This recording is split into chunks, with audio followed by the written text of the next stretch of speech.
else there was too.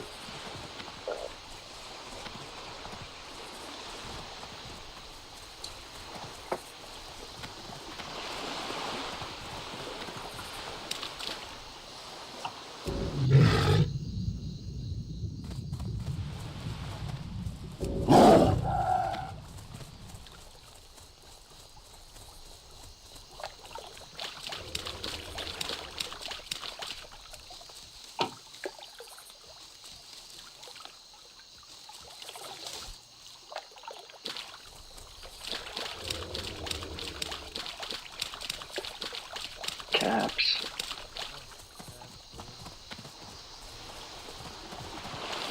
What you gonna do when Sheriff John Brown coming for you?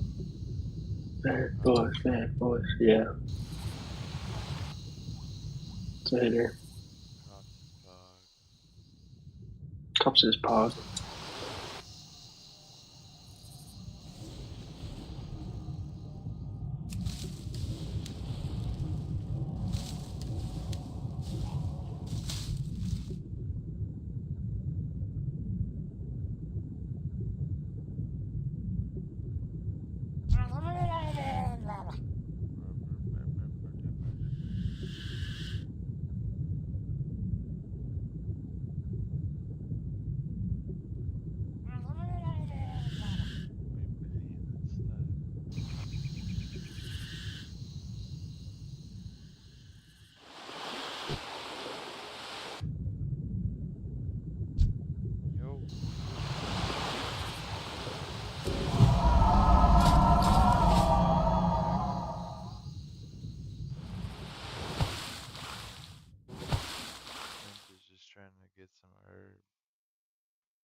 Yeah.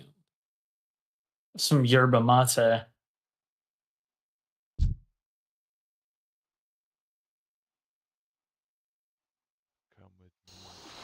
Oh, that's GG. That's GG. I'm good. I'm good. Oh, save that shit. Holy shit.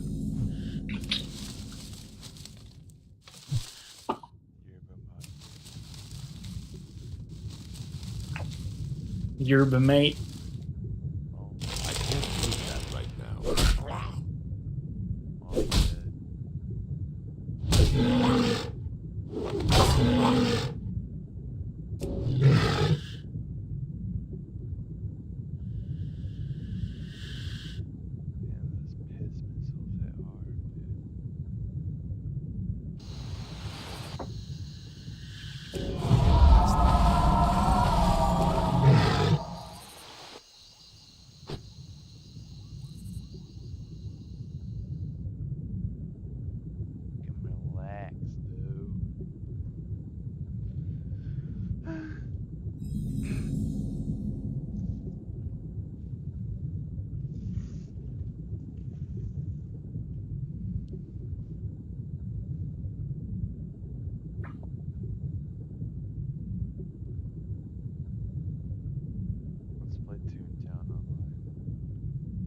Town Online? Yeah. Does it still exist? What do you mean? Probably is. Wow, dude. Hold up. Doesn't play lies. Poser. Town rewritten, bro? I think someone saved it. Really? Yeah, it looks like it. If you just type in Toontown Online, it'll pop up. It's the first link. Oh, I'm on YouTube. Trying to see if Toontown Online still. Hey, does anyone remember Yo, they've even had convention events bringing real-life players together. It's the spirit of TTO alive, while also introducing their own spin on how TTO would play if it was still around. And remastered. Remastered Toontown. Whoa. Are you tuning that? Holy fuck. Oh shit, bro. Funny, dude. That is so funny. Hello? Hello? Hello? Spaghetti.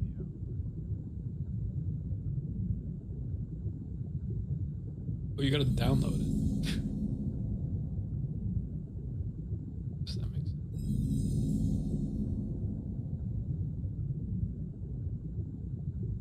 Just an absolute fucking piss missile.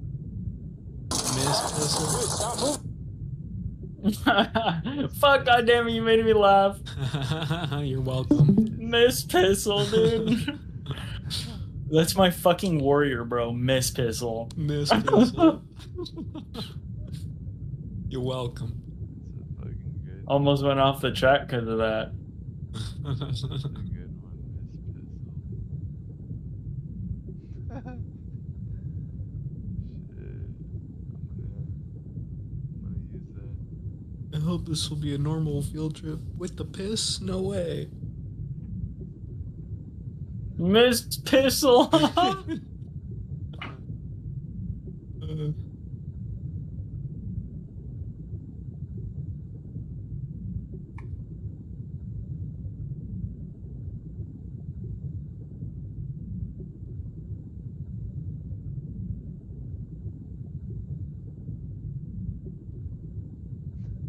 When you're so drunk, you start insulting yourself. On July 11th, 2023, a caller notified dispatch of a potentially intoxicated and reckless driver in You Stewart, guys ever had Florida. strawberries and cream Shortly Dr. after, Pepper? a Martin County Yeah. Sheriff's deputy located the gas. vehicle It's and pretty noticed a gas. driving pattern typical of an impaired driver. When initiating a traffic stop, the vehicle pulled over. However, Tierra it mounted Santa. a curb and struck a rock boulder in In the parking Cristiana lot. Pine? Upon approaching, the deputy detected a strong odor of intoxicants emitting from the Intoxicants. vehicle. Driver's license and registration. You don't have one? Registration? Yeah, now I can actually get real tired. While trying to speak So with her, fast. she exhibited unusual behavior and was evidently out of range. under the influence of something. However, before continuing, let's quickly hear from today's sponsor, Bucked Up. Having crappy workouts or just need an energy boost? Bucked Up is the answer. They just sent over a loaded package, and what really stood out were these incredible buckshots. shaped Hey, like man, that's pretty shells bucked up. delivering consistent and clean Oh, energy they're all like day. that's Want kinda some free hilarious. ones? Wait, Simply what? click the link below, and you'll get 4 shots plus 2 bonus. Female named Dina. Driver's license, registration? Do you have any form of identification? Nothing? You speak up. Go ahead and speak to me, okay? Do you have any type of identification on you? Do you have a purse? Getting Do you have fucked up in the crib, eating anything going Doritos. there that you don't- No? Nothing. Fucked up in the crib, playing police station. What? Dana, is this car registered to you? Is this your car?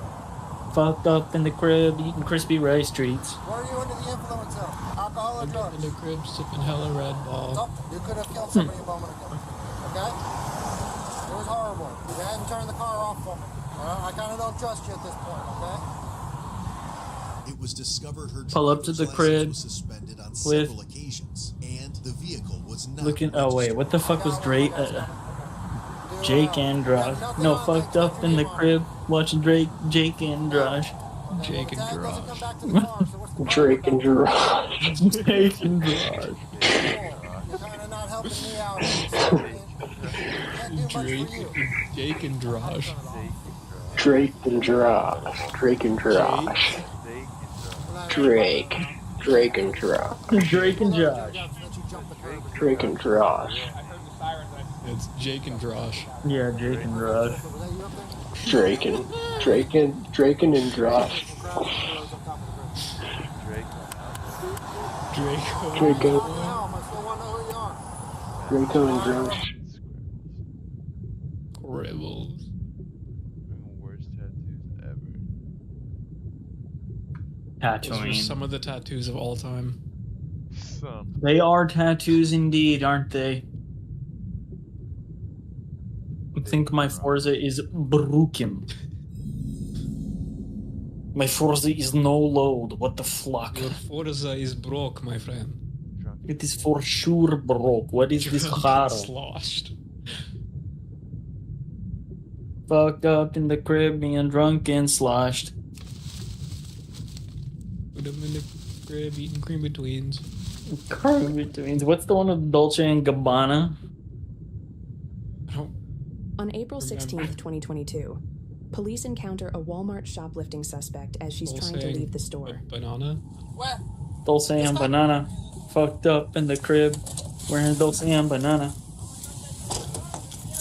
Yeah, my fucking skin is broken. Damn. Rip-a-roo. This game, man. Okay. Right now, you almost back in my car. So just pull it in, park it, and get out of the car. We'll figure that out. Okay? Hot fix. Pull it in and park it. We'll figure Hot it out. fix. It's getting hot quick. What about crucifix? Hot fix. That's great. Pull it in and park it. We'll figure Oh, it it's out. Hot fix. It's based. That's okay. Pull your car in and park it. We'll figure it out. Damn right, it's based. Particular. I'm 75%. We'll Arcade. figure it out between me and I you mean, and the it's a launch Ford, bench. so Alright? is it? Dolce and Banana. I promise we'll figure it out. Right now we're making Wearing hella gutty. Gussy. Wait. We will figure it out. I have not your Bimbos. story yet.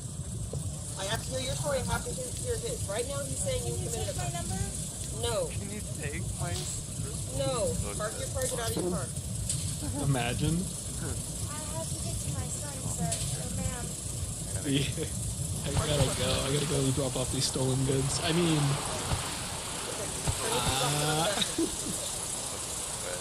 You're detained crime. You could be in... Because I'm gotta detained. Fucked sell up off in these the stolen crib goods to playing the wee fence. wee. He's accusing you of a crime and you left. I'm not arguing with you. I'm being nice. Fucked up in the crib playing That's not an argument I'm gonna make. Okay? As long as it takes. I'll get it done as soon as I can. Okay? 3 or 3 or 3 or 2. I'll be over after that. She's pretty bad.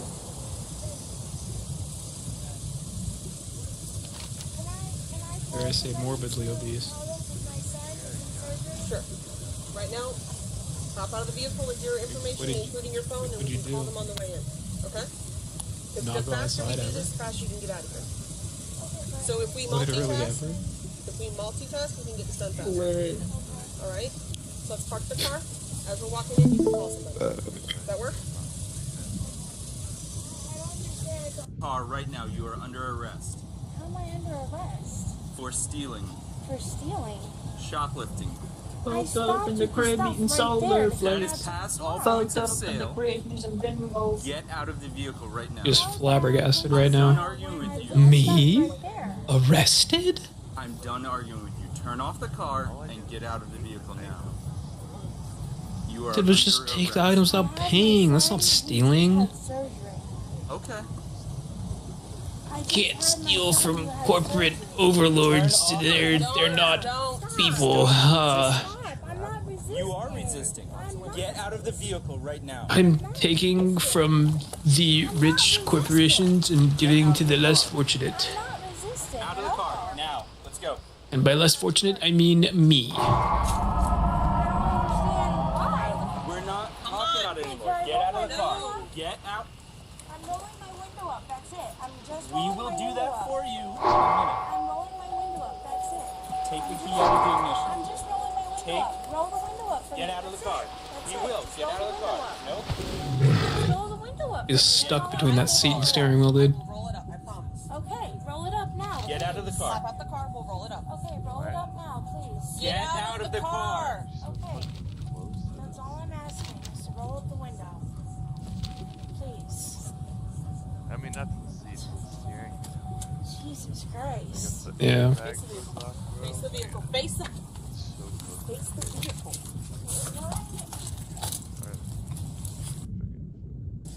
How does it get worse? How does this get worse? Oh my No, you son, cannot. Please. He just got out of surgery, please. That's all I'm asking. Okay, so she's not that young. Stop. Oh god, We will call the police officer. I'm not resisting. You're gonna get tased. I'm not resisting, but can you please call my son? Dolce and banana. Please. Put your hand behind your back. Put your hand behind your back. We're past that. Put your hand Rockin' behind your Dolce back and now. banana. Can I call my son? Put your hands behind your back now. That's all I'm asking is to call my son. No. We're past that. What do you mean you're past that? You're Her resisting lip. that 45 times. I'm asking We're you to past call my that. son. What do you He's mean? 11 years old. Please. Please. Me. Please. All you need to do is call my son. Please. What is this woman getting arrested for? Stealing? Stealing. Walmart. Please. Can I call my son? From Wall. Yeah. Yo, they gotta use fucking like 2 pair, 3 pairs of cuffs on her. Ew, she's gross, dude. That's it. And you guys aren't letting me call my son. your belt loop. Please. Bro, she got 2 elbows. Fuck, man, her elbow is the size of my fucking torso. Put your hand behind your back. Put your hand behind your back. You guys are doing all Land, beached whale. Put your hands behind Man, whales look better than that. Don't be mean. That's true. You're under arrest. Put your hands behind your back. Why am I under arrest? Very true. Put your hand. She's a rotten beached whale. How about that? Put your hands behind your back now or I'm gonna tase you. I did not shop. Ew. Stop it. Put your hand behind your back. She put her hands behind her back quick when she got Man, tased. she's so fat that taser ain't doing shit.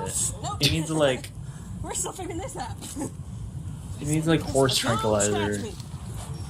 Stop moving. Yeah. Alright, are you gonna cooperate now? Yes. I just want to call my son. He is surgeon, please. Sit up. I can't sit up. Can you help me out? Roll this Bend your way. knee Roll this way. Bend your knee. and then roll backwards. Like a sit-up? I haven't sit up in my life. Focus me on the how. I have an AC joint dislocation. I was just in a car accident. I need to get to my son, please. No, that's I existing. sold, That's please. too bad. Really? Yeah, let's do that. Hey, take that out of your hands. Bro, that My ringtone. son is 4 years old. That's please. too bad. Was that in the video? Really? Yeah, that's too bad. And call him from the jail. Okay, I thought that was my fucking work phone ringing. We're gonna stand you up. Relax, man. You need a fucking vacation. Maybe if you didn't fight him. I was like, who the hell is calling me at 8 o'clock? I wasn't trying. Please just call Damn, this you need a number for me. vacation, bro. It's my son. End of discussion, not right now. Please, sir. Follow me. Let's go. No, we'll get your shoes later. He's fucked up in the crib, rocking, eating cream betweens. In cream betweens. It's too far away. What the hell is she crying about? I love you and I miss you. Once we said get out the car like 15 times, we weren't getting out the car. What did she even steal? I don't know. But I mean, what do you steal from Walmart? Like fucking chargers and like shitty electronics. TVs. Small garbage that honestly should just be Gotta get paid that for. Fruit of the Loom, brother, you know? Walmart. Oh, maybe her bras were just getting expensive because they're literally like XLLLLL quad 1000D.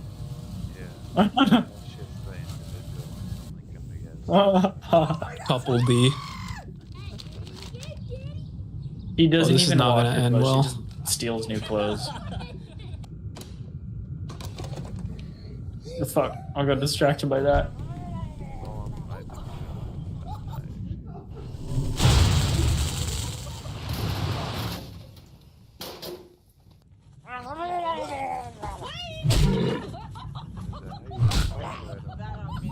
I guess so. Oh, she gone. Wood. Yeah. Yeah. I mean, that's, yep. It's kind of how well, similar way to how I learned how to swim. They're just like, oh, you need to learn how to swim? Here's a river. All right, go.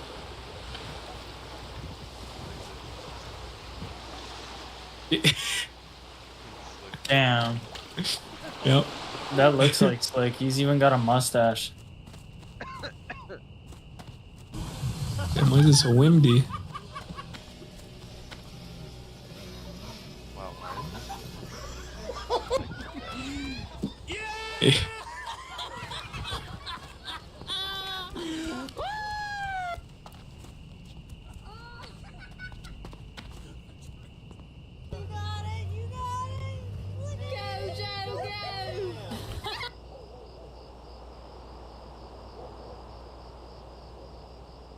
Oh no, I damaged my engine.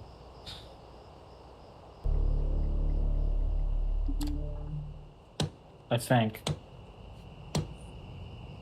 Yeah, I did. It was at this moment that he knew. He fucked up. Oh, God damn! Man, look!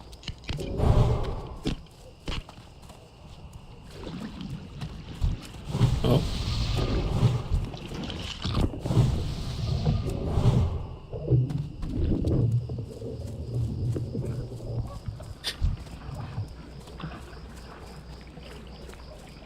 Didn't mean to do that, but hey. Oh my god, damn, that's so much money just fucking gone like that. Oh my, why? Yeah.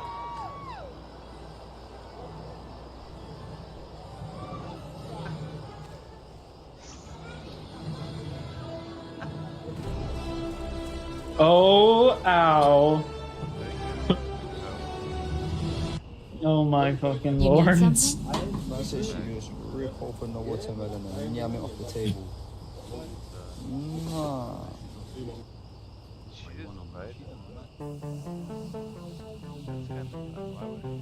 King, where would you like to fly to? Fucking dirds, man. Yep. Safe travels.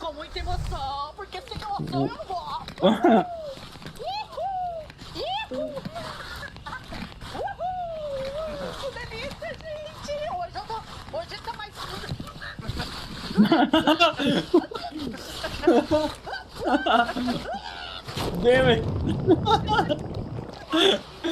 Oh my god, dude.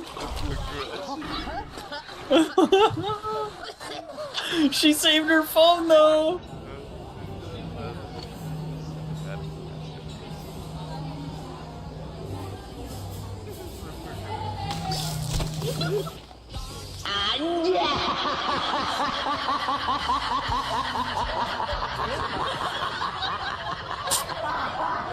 What is with this goddamn fucking added laugh?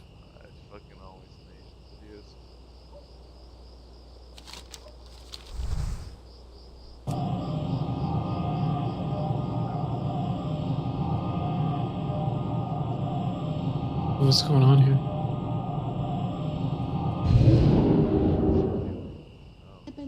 Oh. No, nada que ver. Estaba cerca y dije, no, nada que ver. Sí. Bájate. Se va a caer. Se cayó. Oh my god.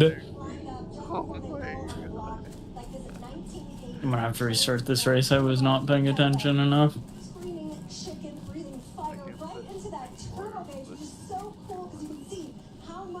Yeah, that's probably honestly better.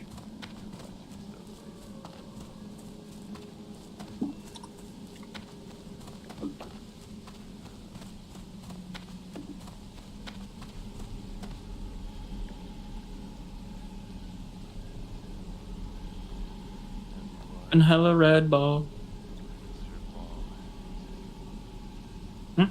Ooh.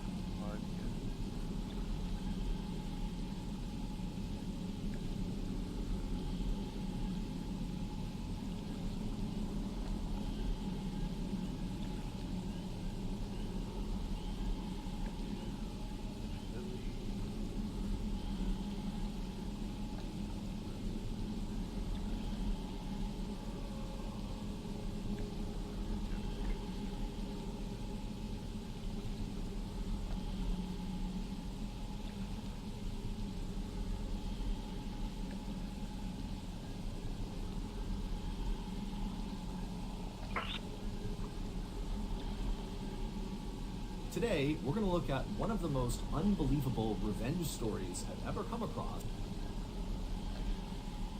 Today, we're going to look at one of the most unbelievable revenge stories I've ever come across, but you won't even know that it's a revenge story until the very end.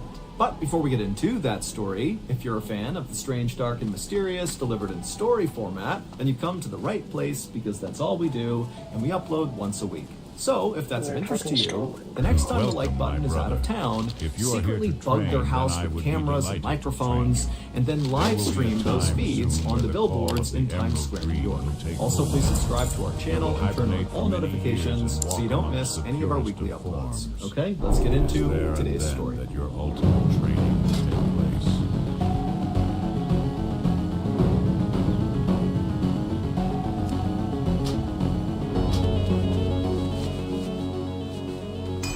I haven't seen a Mr. Ballin video in a minute. May 7th, 2008, a 65-year-old woman named Zavana Hamolkoska walked around her kitchen inside of her apartment in the little southeastern European city of Kosovo. Kosovo is a quiet place at the base of this huge mountain in northern Macedonia, and while it's totally beautiful, it's utterly remote, and basically nothing really of note happens here. Zavana cleaned houses for a living, but on this particular day, she was on a day off, and so she was just kind of hanging out at her apartment, waiting for her adult son, named Zoran, to come home. It was a beautiful, warm evening that night, and so Zavana had the windows in the kitchen open as she walked around, making herself something to eat, and at some point, as she was doing this, she heard her phone ring, and so she grabbed it and answered, and she heard the sound of her friend on the other line. But her friend's voice sounded strange. It was strained and very uncomfortable, and she was asking Zavana if she was paying attention to the news right now. Did she have the radio on or the TV? And Zavana was like, no, why? And the friend would tell her that all over the news right now, there was this huge, terrible traffic accident that had happened in their town, and unfortunately, Zavana's son, Zoran, who she was waiting for to come home, was apparently involved in this accident. Zavana let out a strangled cry when she heard this, and then just dropped what she was using to make food and turned and ran out the door. And when she did, her neighbor who was outside saw her emerge and yelled out to her, hey, is everything okay? And Zavana, as she literally just continued running towards the road, she basically blurted out to the neighbor that her son was hurt and she was going to the hospital. And this neighbor watched as Zavana just ran down the road, turned the corner, and disappeared. Zavana did not have a car of her own, and so literally she was going to run to the hospital to make sure her son was okay. A little while later, that same neighbor who had just watched Zavana disappear around the corner heard a knock on their door. And so the neighbor went to the door, they opened it up, and they were totally shocked at who they saw standing outside. It was Zavana's son, Zoran, who did not appear to be hurt in any way.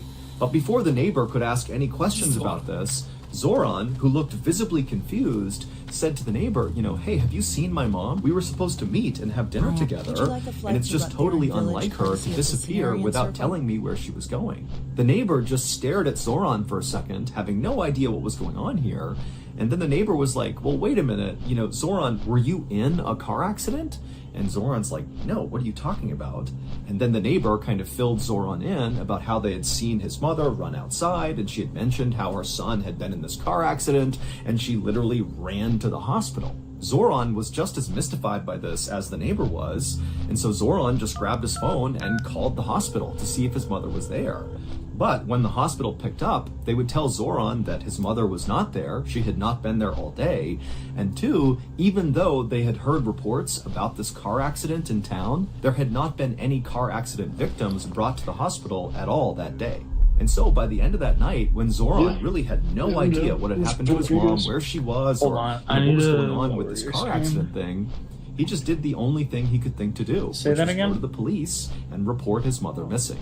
9 days later, on May 16th, when still Zavana was missing and the police had no idea what happened to her, there were no new leads, nothing, on this day, a 56-year-old reporter named Vlado Taneski, who actually happened to live not that far away from where Zavana lived, he got a call from one of his police sources. And the source would tell him that Zavana had actually just been found, even though this was not public information, and unfortunately, Zavana was dead. Her body, which had been beaten, What the strangled, and stabbed, had been found wrapped up in plastic and dumped in this illegal dumping area not far from the town's football stadium.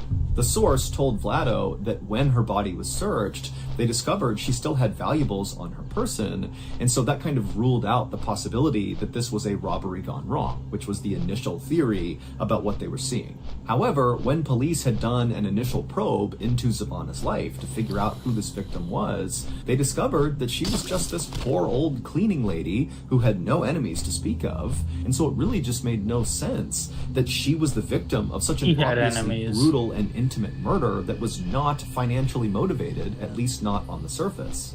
Vlado thanked his source for all the information and then hung up.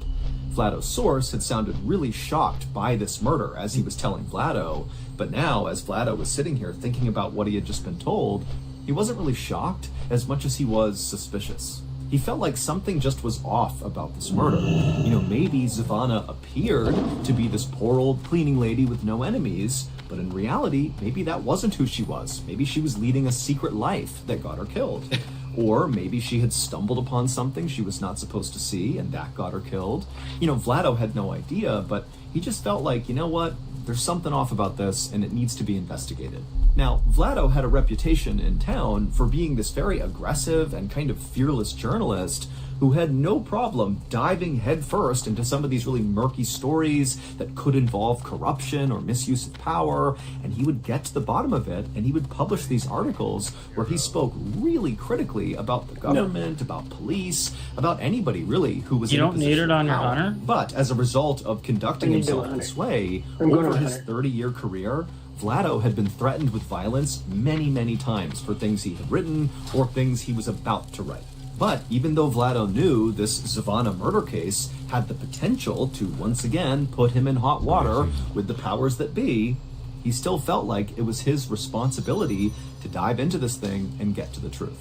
So, feeling determined, Vlado grabbed his notebook and pen, and he walked out the front door of his house, and he made the several-minute-long walk over to Zavana's house. And when he got there, her son, Zoran, opened the door, and a few minutes later, Vlado and Zoran were sitting in the kitchen talking about what had happened. Zoran told Vlado all about how he came home and discovered his mom wasn't there, and then he went to the neighbor's house, and they explained how, you know, they had seen Zavana running off to the hospital to go look for Zoran, but Zoran's like, I'm not hurt, I didn't get into a car accident, what's going on here? And as Zoran spoke, Vlado took lots of notes and asked lots of follow-up questions. Oh, really? And by the end of this On interview, the last lap? Vlado felt like he knew everything there was to know about Zavana. He felt like he actually had a pretty good working theory as to what actually happened to Zavana. And the reason he felt like his theory could be accurate had to do with what Zoran told Vlado his mother did for a living, that she was a cleaning lady. Now, it took Vlado a couple of days to put together his story. He had to go out and interview dozens more people in the neighborhood. But finally, on May 19th, so just 3 days after Zavana was found murdered, Vlado published a story in the newspaper. And the story's explosive headline read, "A serial killer stalks Kosovo." Damn, I've PvP'd less on this character, but have more Sentinel reputation XP. Did you know that because this fucking YouTube channel is not the questing only there. place where we post strange, dark, and mysterious content? No, we also have the stuff of Hannah Dist. Medical is listen on all on music. You can get batches of 8 episodes that get released in seasons. On all other podcast platforms, it's 1 episode a week, but Amazon Music, it's like a binge. So again, in addition to this YouTube channel, there are 2 other places, Mr. Ballin Podcast and Mr. Ballin's Medical Mysteries, where you can find more new, original, strange, dark, and mysterious content. Go check them out.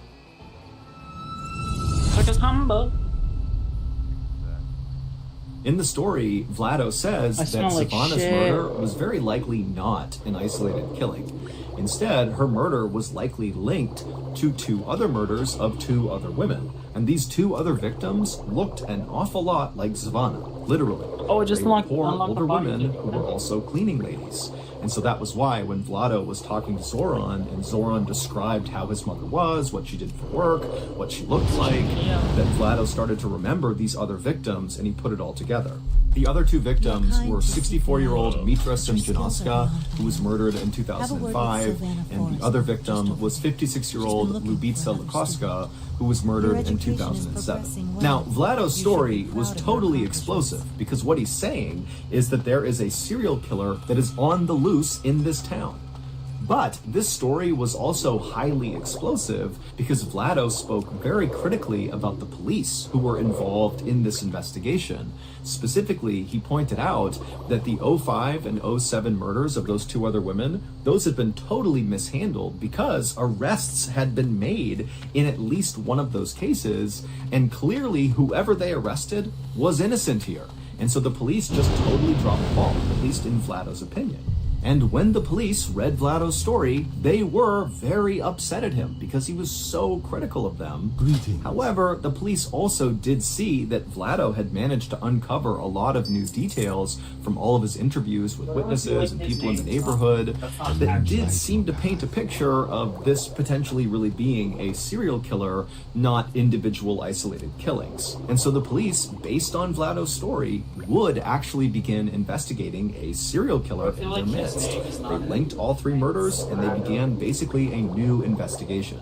However, at the same time they began this new investigation, Vlado began to notice that he was being tailed all the time by police. He would be out in town doing his job, reporting and interviewing people, and there'd just be a police officer standing somewhere in the distance watching him. But Vlado had anticipated that no matter what, he was likely going to face some sort of blowback from the police. And so he just kind of accepted that they were going to watch him and maybe try to intimidate him, but it wasn't going to bother him because he had done his job. He had reported the story the best that he could. And if they wanted to watch him from a distance, they could do that. By early June, so about 2 weeks after Zavana had been found murdered, the police, in this new serial killer investigation they were doing, had narrowed down their suspect pool, which was in the hundreds, down to just 3 people. And they felt like they were very close to making an arrest. About a month later, on June 20th, so by this point Vlado is still being trailed by police all the time, but the police have not come out publicly and said anything about the serial killer case. They're just continuing their investigation. But on this day, June 20th, Vlado's editor at the newspaper got a call from a police officer telling the editor they were about to make an arrest in the serial killer case. And as soon as their conversation ended, the editor called Vlado to tell him the news. But when he called Vlado, Vlado didn't pick up, which was very unusual. Vlado always answered his calls. And the editor was also thinking to himself how strange it was that this officer had contacted him and not Vlado. Like, why aren't you going to the guy writing the stories and telling him about this new development? Why are you coming to me?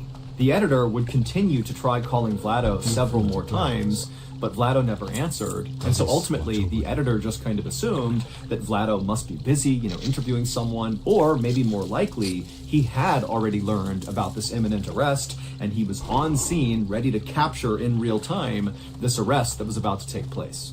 Meanwhile, on a quiet street in Kosovo, the police had surrounded this very modest 2-story home that was very overgrown up front. It was surrounded by tall fir trees. All the windows had heavy drapes covering them up. And then once the police felt like they I was just about to say, that just looks like fucking a team of officers walked up onto the porch, they And knocked on the door, and yelled out so, that they were police, and whoever was inside to come out with their hands up. And for a moment, it was just totally silent and tense. And then the police on the porch heard footsteps inside the house. They had their guns ready to go, and then the door slowly opened up, and this man, who seemed very unthreatening and kind of confused, stepped out onto the porch, and the police immediately arrested him and took him away.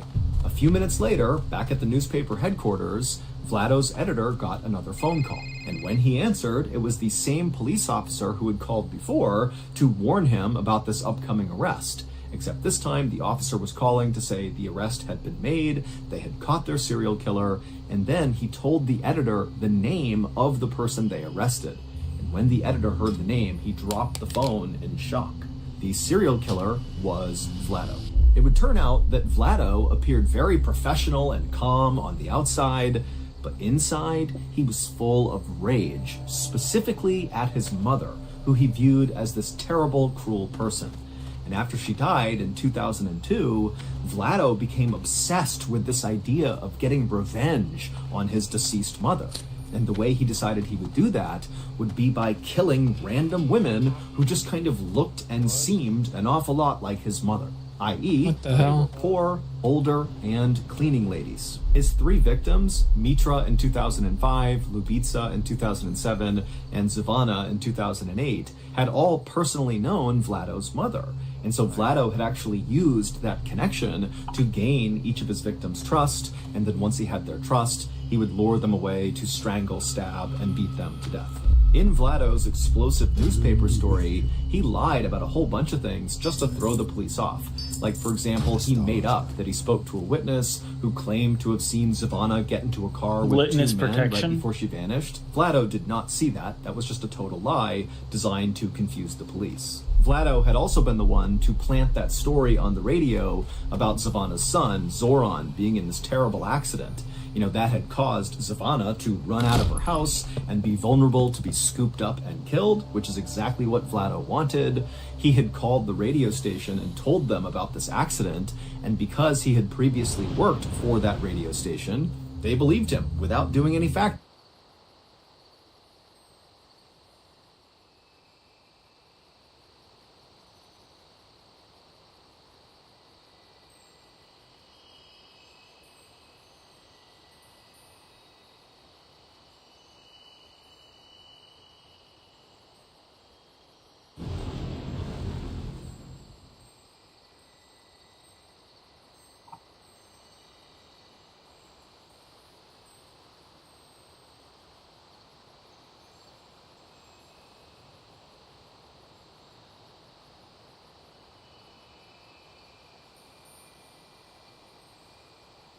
Sometimes the truth is stranger than fiction.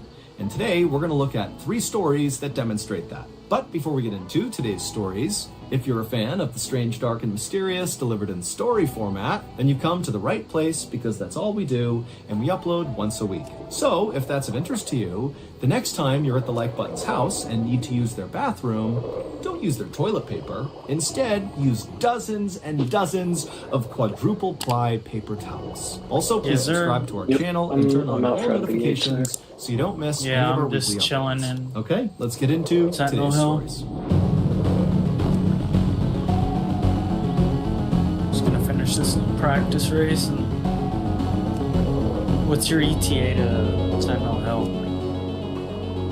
Around 7:20 p.m. on the evening of December 11th, 2002, a police department in a rural English county called Surrey started receiving all these frantic emergency calls. Now, all of these calls were coming from drivers on a heavily trafficked highway called the A3, and they all were saying the same soft things. tires on They this had car seen do this not totally wear out. reckless That's driver nice. with super bright headlights that was weaving in and out of traffic and going at high speeds and nearly crashing into people. And then a couple of the callers said they actually saw this car go down the embankment off the side of the highway, and so it looked like they might have crashed. And so, of course, this police department, after getting all these calls, decided to send out a couple of officers to see what was going on. When the 2 officers got out to the A3 and began patrolling the area on the A3 where all these calls were saying they had seen this reckless driver, they didn't see the driver. They didn't see a wreck on the side of the road. They didn't see any signs of an accident. I mean, there was nothing there. Now, had only one person called in about this wild, reckless driver, at this point, the officers would have chalked this up to a mistake or even a prank. But so many people called in about this one particular reckless driver on the A3 that these 2 officers decided to just keep on looking and really see if they can figure out where this driver went. And so to this point, the 2 police officers had been just driving on the A3 to try to find this driver. And so they decided they would park their vehicle, get out, and walk on foot on the edge of the highway because there were these huge forests that lined either side of the A3. In fact, Surrey, the county in England where this was one of the most heavily forested areas in all of England. And so these forests on either side of the A3 were very dense. You could not see very far into them. And so these officers were thinking that it might be possible that this driver, if they were driving as recklessly as all the callers made it seem like, they could have veered off the highway, gone down the embankment, and then because they were going at such a high speed, they could have crashed their way into one of these forests and basically disappeared from view from the road. That in order to see this crash in the forest, you'd have to be basically in the forest. And so these two officers, they pulled over, they got out, and they began walking along the edge of the highway, staring into the forest, looking for a sign of a car wreck. And sure enough, after walking for a while, one of the officers spotted something deep in the woods that looked almost metallic or plastic. Whatever it wasn't supposed to be in the forest. And so the officers made their way into the tree line and began walking through all the trees. And as they got closer, they realized very clearly there was a car. There was a wreck in the forest. And so the two officers, they begin running towards the wreck. They're calling for backup on the radio. They get to this wreck in the middle of the forest, and they're on the driver's side, and they look inside the car, and there's no driver in the driver's seat, but they looked through the car to the passenger side, and they saw the front passenger door was wide open, and on the ground on the other side of the car was very clearly a body. And so the two police officers rushed around the car to get a better look at the body. And when they did, they couldn't believe what they were seeing. It didn't make any sense. Like, what was this? Now, to understand why these police officers were so caught off guard by what they were seeing, we need to go back 5 months to July 16th, 2002. On that night, a 21-year-old man named Christopher Brian Chandler finished up his beer at a pub in West London. And for reference, where this pub was located was about 1 hour north of that stretch of the A3 highway in Surrey where the car was found in the woods. This night, Christopher had gone to this pub with a close friend of his. This was meant to be a fun night out. But, as Chris is finishing up this beer, he began to feel really antsy because it turned out Christopher was actually wanted by police in London for robbery, and so he hated staying in one place for too long. And so the only people who even knew where Christopher was the friend he was with at the bar, and then also Christopher's brother. He knew he was at this particular pub. And so finally, Christopher got so anxious about being in this pub for too long that he told the friend he was with that he just wanted to leave. And so he said goodnight to his friend. The friend stayed at the pub, and Christopher left, got in his car, and began driving south. But Christopher never arrived at the place he was trying to go. He just sort of disappeared, and nobody heard from him again. Christopher's brother eventually would report Christopher missing, but remember, the brother knows Christopher is wanted for robbery, and so Christopher suddenly going on the lam and just disappearing for a while was kind of par for the course, and so the brother really didn't think this was a big deal. And also, the police felt the same way because they know Christopher is trying to elude them, and so it makes sense he would be missing. And so as a result, nobody really followed up on Christopher's missing person report. Everybody just kind of moved on.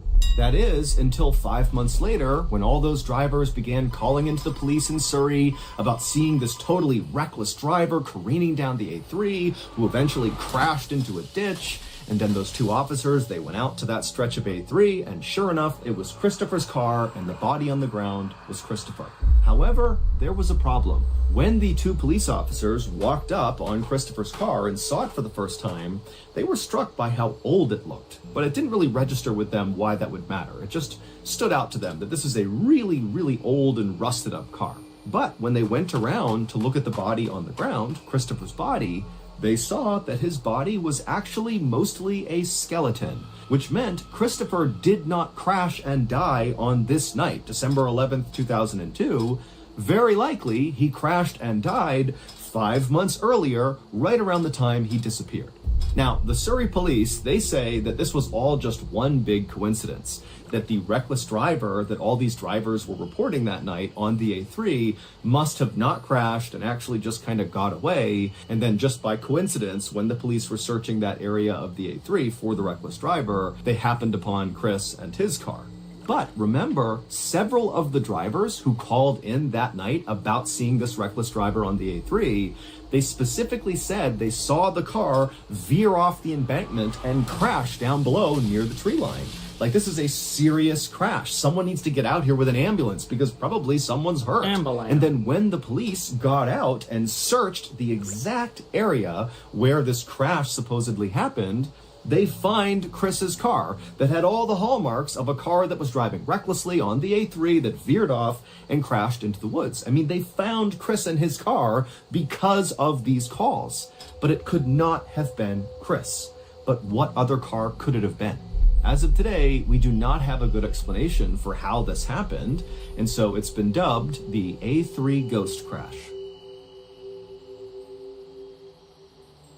Well, we finally did it. I don't know if it was all the acid we poured into their contact lens solution, or if it was all the wild predators we released in their house, but somehow, some way, we killed the like button. And I know this because the ghost of the like button paid me no sing-along.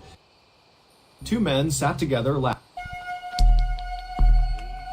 On the morning of August 2nd, 2017, two men sat together laughing inside of a bar in a tiny village in northern France. The men were named Lucien Perrault and Olivier Boudin, and even though there was a massive age difference between them, Lucien was 69 years old and Olivier was 38 years old, the two were totally inseparable, to the point where the people in the village referred to them as father and son. Lucien had spent his whole life working in manufacturing in a nearby city, but just 4 years earlier, he had finally retired and he had moved into a small home inside of this northern French village.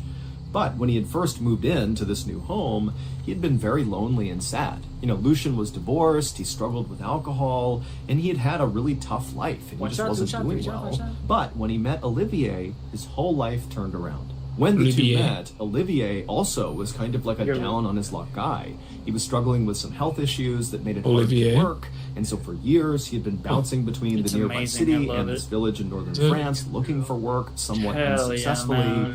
And so when these two happened to connect, it's like they bonded over having kind of difficult lives. And for Lucien, what really mattered to him was Olivier. It's hard to say because there's like different ways of making it. Did not treat Lucien like he was this dried up, worthless old man. He treated Lucien like a peer.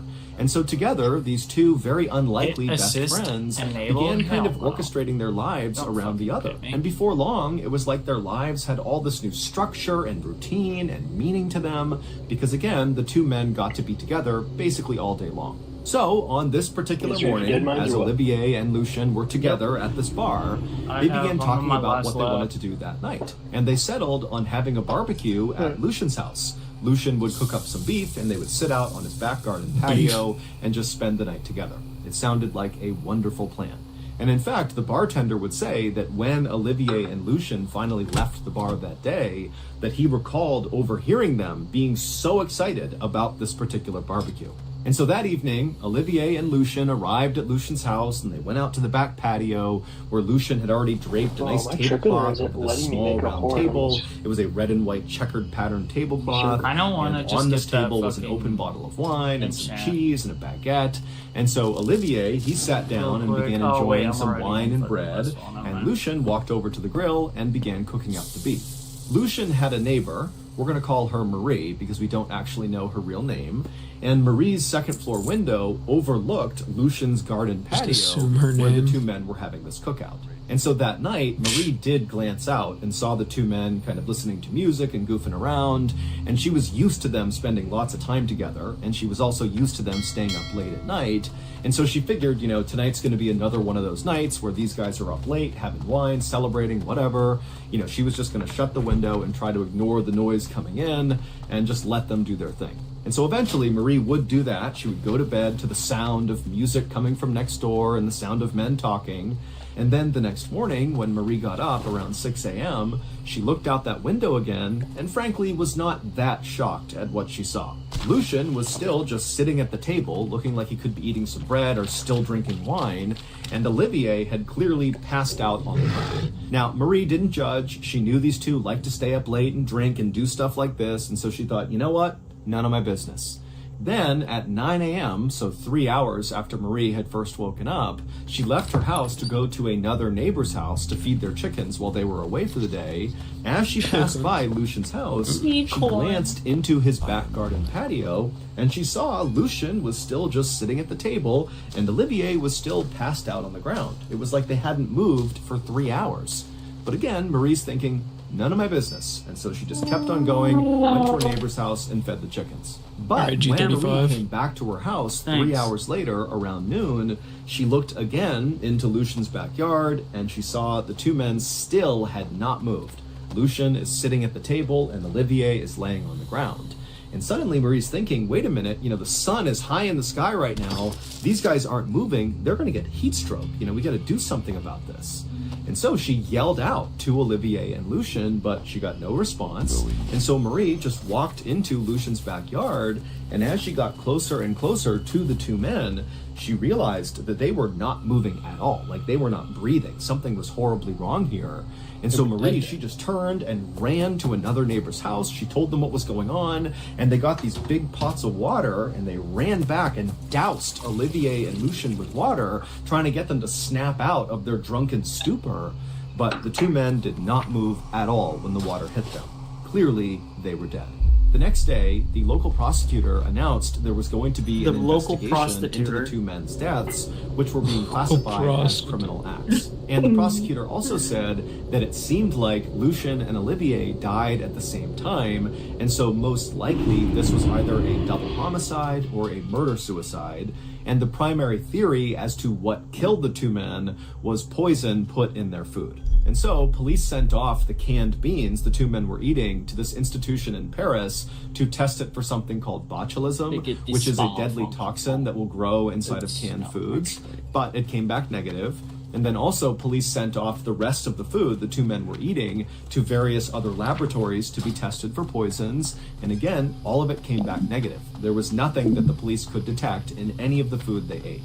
And so police were kind of confused for a minute, but then the autopsies came back for Olivier and Lucian, and everything changed. Lucian and Olivier were not murdered. This was not a murder-suicide. They didn't die from botulism or from some poison in their food.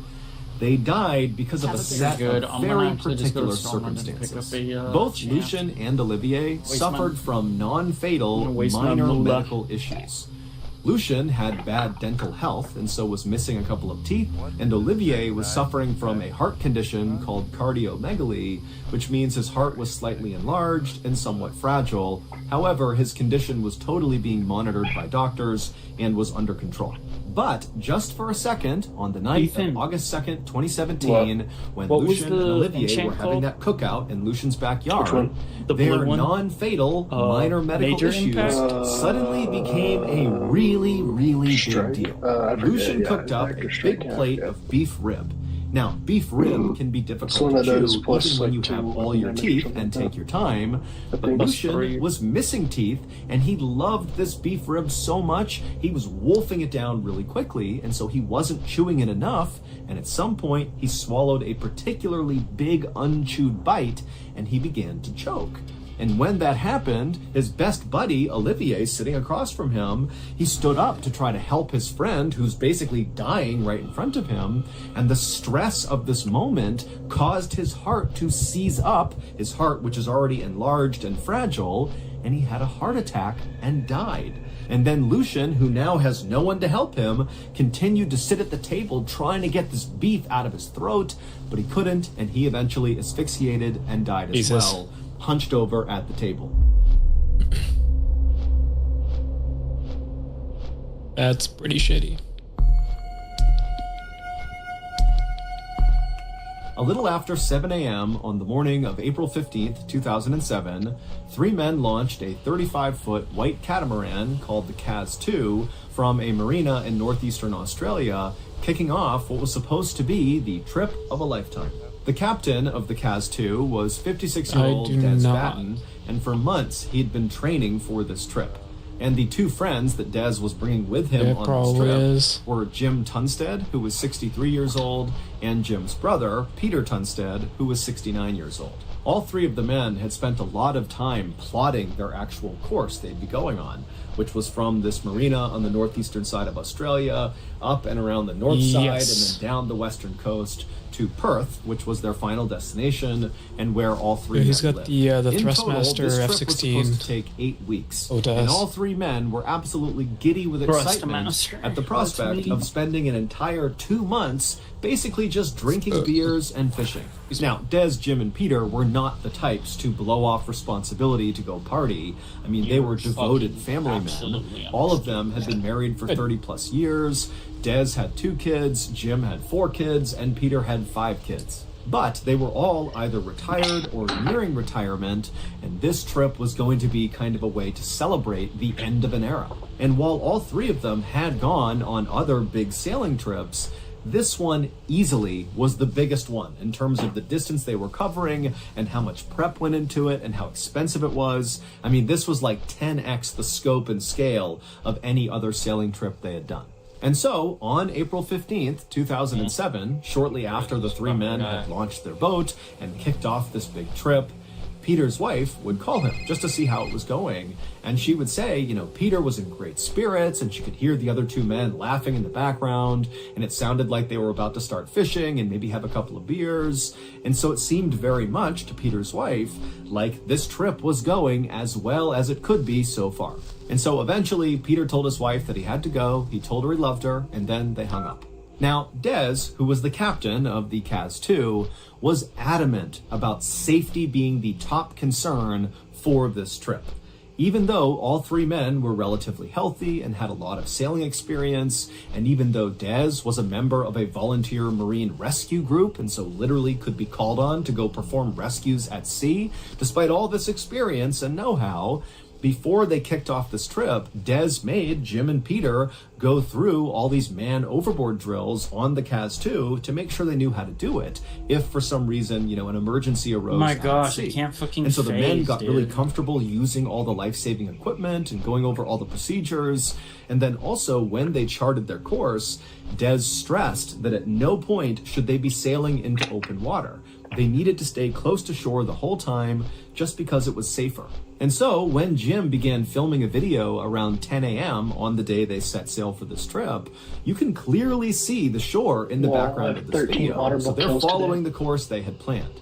But a couple of hours after Jim had shot that video on the day they left, a woman named Isabel Wheeler, who did not know Des, Jim, or Peter and had never seen the CAS-2 before, she was fishing in an area called Champagne plus Bay givers of the when she looked opposing out into the faction. water and she saw the CAS-2, a white That would be one of 35-foot them. catamaran sailing east to west across the horizon. No, I don't And then have at the some answer. point, How do you as get it? Isabel was I watching was this reading boat, it. which really meant nothing to her, she just happened to be Definitely watching don't it. get those, She bro. saw That'll it fucking make a shoot quick you to 90-degree zero rank turn and began instantly sailing for one out kill. towards the Yeah, open it's ocean fucking away whack. from the coastline. Now, remember, Isabel knows nothing of this boat or its occupants, and so has no idea that Des, Peter, and Jim had been so clear about at no point will we sail into the open ocean. It's too dangerous. Stay close to shore. She didn't know that. And so she just saw a ship turning and sailing out to the open water, and she thought, okay, whatever. You know, so she didn't go and report what she saw. It was only later on when details emerged about what happened on the CAS-2 that she would later come forward and say, hey, I saw that boat and this is what they did. The next day, April 16th, 2 more people would spot this the priest is getting CAS-2. These were everything 2 men enchanted. Hurry who up. also did not know Des, Peter, Jim. They didn't know CAS-2. They didn't know Isabel. In fact, these 2 men didn't know each other. But independently, on this day, they looked out near Champagne Bay and they saw the CAS-2 sailing east to west in the exact same spot that Isabel had seen it the day before. Now, remember, the CAS-2 was traveling from that marina on the northeast side of Australia all the way around to Perth. It was a point A to point B trip. There was no reason the CAS-2 would ever double back and be in the same place 24 hours later, but here we were 24 hours later, and 2 more people are seeing the CAS-2 in the same place that Isabel had seen it, and so that made no sense. But again, these 2 men who saw the CAS-2, they just saw it and thought nothing of it because they don't know anything about this boat. It wasn't until later that they eventually came forward with what they saw. Then, one more day after that, on April 17th, there were these fishermen that were out in their boats a little farther north of Champagne Bay, where Isabel and the 2 other men had seen the Kaz-2 on consecutive days. And these fishermen, they spotted the Kaz-2. And again, these fishermen do not know the Kaz-2. They don't know its occupants. They're just seeing the ship. Except this time, the fishermen, when they saw the Kaz-2, they thought something was wrong. Because they saw the Kaz-2 from a distance, navigating its way fairly close to shore in an area that these fishermen knew was full of coral reefs. It's a very dangerous area to be piloting any ship. Actually, in the In shade, addition, the sail of the Kaz-2 was totally ripped to shreds. And so the fishermen, they're looking at the ship, wondering what they're doing, but the pilot of the ship looked so in control as he's navigating his way through the coral reefs that the fishermen thought, okay, he knows what he's doing, so, leave him alone. But again, later on, they would report what they saw. It wasn't until the next day, April 18th, so 3 days after Des, Peter, and Jim had set sail, that anybody realized there was an issue with the crew of the Kaz-2. Because on April 18th, a Coast Watch surveillance helicopter was flying over the Great Barrier Reef, and they looked down and they saw the Kaz-2 with its badly damaged sails rolling all around this very dangerous part of the water. I think they make enough money that so the crew on board the helicopter attempted to radio down to the Kaz-2 to see if they were okay, but no one from the Kaz-2 called back to the helicopter. Wow. And so as they're waiting for a response from the Kaz-2, the helicopter crew is watching the pilot of the Kaz-2 clearly, navigating the boat in between coral reefs. And it seemed like, despite the damage to the sails, he knew what he was doing. I don't think it's any less maintenance. To the crew on the helicopter, this didn't really look like an emergency. I think it might even be more because you got sails to worry about. So they called the Marine Police and said, hey, we have this ship here that's not responding. We think they're okay, but you might want to come take a look. Yeah, their fucking and so yacht the is Marine Police, nice. they would come out to the area where the helicopter had said they had seen the Kaz-2, 53 and when they got there, the Kaz-2 was gone.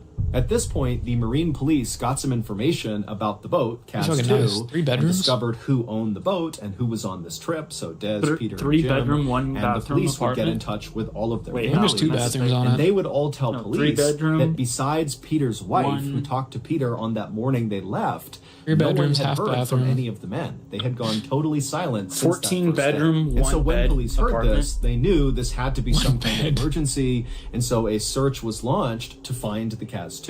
And 48 hours later, a rescue helicopter that was part of the search was about 80 or so miles off the northeastern coast of Australia when they looked down and they spotted the Kaz-2. And it still had all torn up sails, and it was kind of spinning listlessly in the water. And from the helicopter, they couldn't see anybody on board the ship. It was totally vacant on the deck.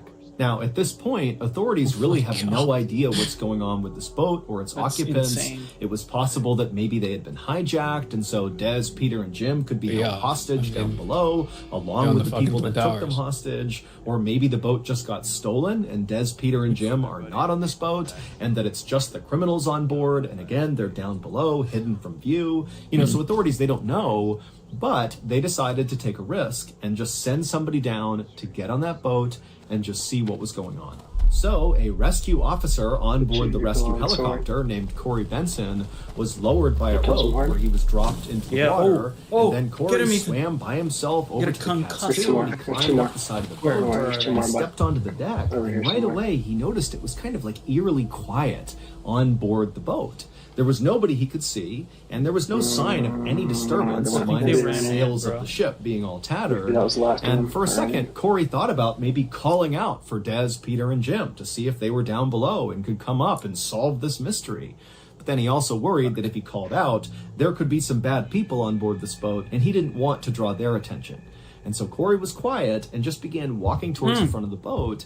And as he did, he began to notice signs that people must have recently been on board this boat doing normal things. Like, for example, there was a fishing rod that was cast out into the water that was anchored to a post on the side of the boat that looked like it had just been operated minutes ago. There was a blue mug of coffee that was just sitting on a table that looked like maybe someone had been drinking from it recently. There was a neatly folded t-shirt on another chair. with a set of glasses on them. I mean, there was just all these kind of tells There's more horde that out this here. was a boat that was Fuck. being used I'm recently. coming. And when 18, Corey 18, actually got 18s, to I the can front do of the it. boat where the captain would stand, two he saw the level engine was upgrades. actually still on. It was idling. And That's so Corey bad. turned it off. Now, at Oh, this if they're point, too Corey low, yeah. knew his next step was going down the They're getting stairs boosted. and opening up They're the door totally that led into the cabin down below to see if Des, Peter, and Jim were down there. But Damn he it. also knew when he went down there, despite there being died so backup up in the fast. helicopter and more people making their way out here, Corey would be all alone if there were criminals or bad people Alright, I'm down ready there. to go. But this was his job, and so after taking a deep breath, he turned and walked down the few steps, and he got to the door that led to the cabin. He grabbed the handle and he opened it up. And the room he was walking into was kind of like a half living room, half kitchen area. And he saw there was this table, and on it was a newspaper that was dated April 15th, Cool so the stuff, day boy. the Cavs set sail. And then on the wall behind the newspaper was a at- calendar where look at days this had been fucking marked raid off shield all the I way got through down. April 14th. Amazing, right? April 15th was not marked off. But also Right, nearby bro? on a table So was a gay. computer that was still What? plugged in and on Literally, like, and looked very much like Such someone had bullshit. just been using Little it. baby shield, And your also little there were baby- plates your of baby food that hatchet, were out your that baby, didn't look that old, that also that- seemed like that- people that's must all. have just been eating from them. And then also Corey could see past this common area into the bedroom, and very obviously we the pop our bunks beds? inside of there Sure, we had can been get slept inside, in. probably. And so Because if we're getting basically ganked or everything something. seemed like it was where it should be. There was just one problem. Des, Peter, and Jim were not on this ship. There was no sign of where they were. They were just gone. And there was nobody else on board the ship. It was just completely abandoned with no sign of what happened. Des, Jim, and Peter were never found. And so we have no idea what actually happened to them. Nor do we have any idea why they were seen by Isabel and the two men and the fishermen doing all these weird things, like randomly piloting out towards open water, which totally went against their plan, which was stay close to shore, be safe. Or, you know, why on that second day they were seen in the same spot near Champagne Bay, indicating they had doubled back after going towards open water. You know, that went against their plan, which was point A to point B. Why are they doubling back around? And so unfortunately, this whole thing is just one big mystery that has yet to be solved.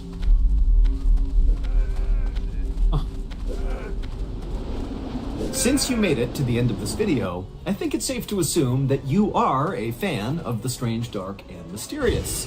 And so if that's true,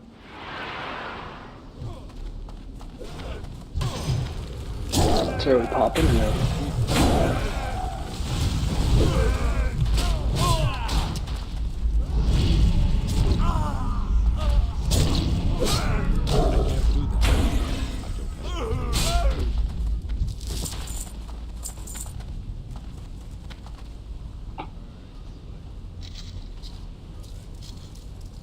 All right.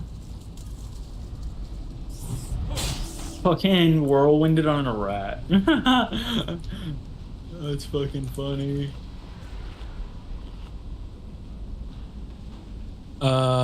No. Trying to build rage here, building rage, building rage. And there it is. No king.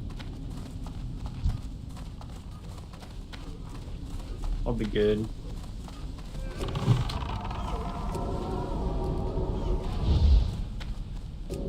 Nope, still streaming the YouTube page.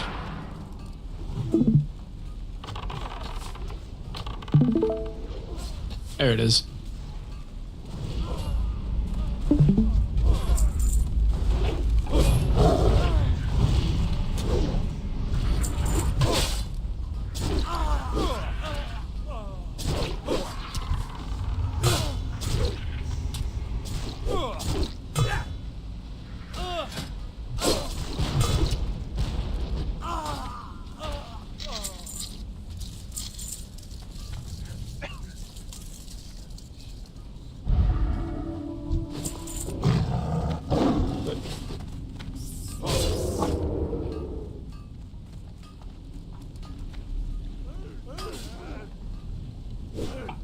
I'm just building a rage right now.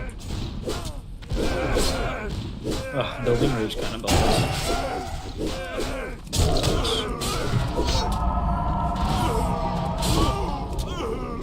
There we go.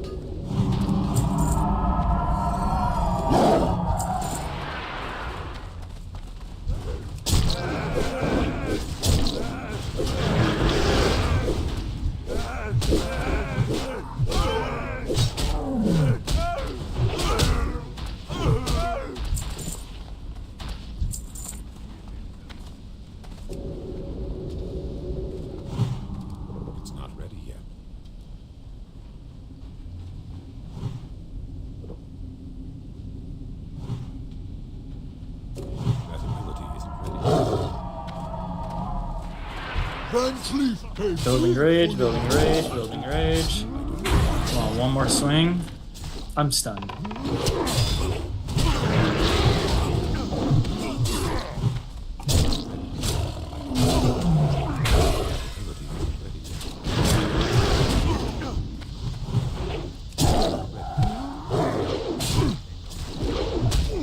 No, no, you don't need me.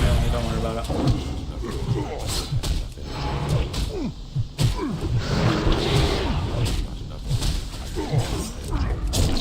Yeah, I'm sure.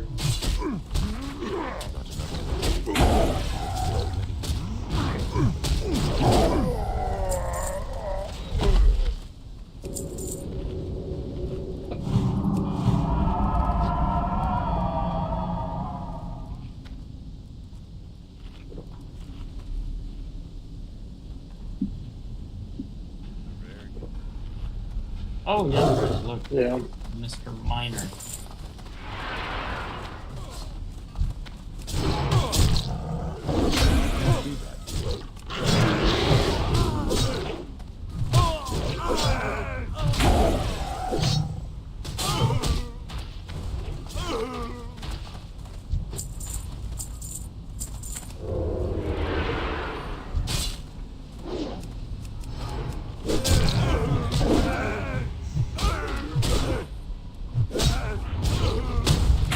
I was dying there, wasted all of my rage on that.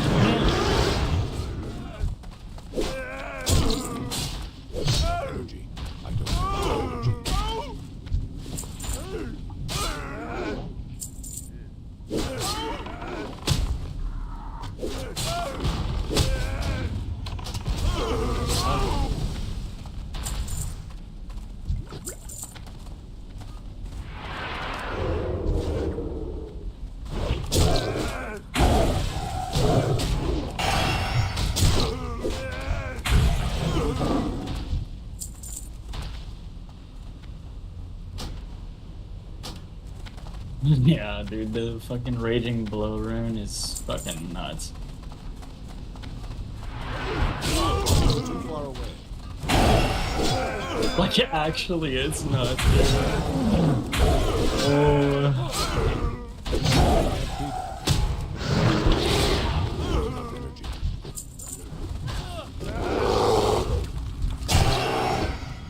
Yeah.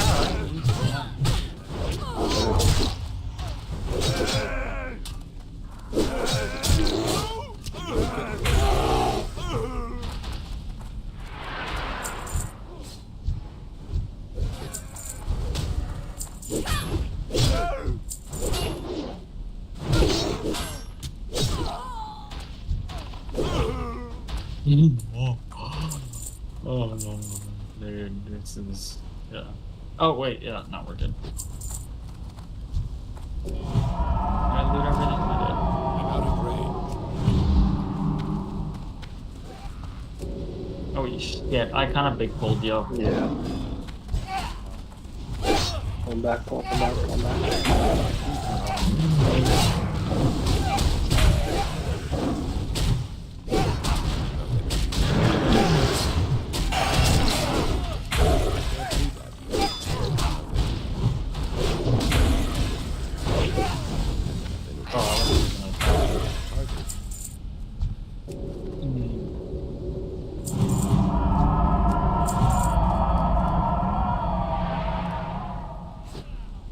I'm gonna just build rage off this guy right here.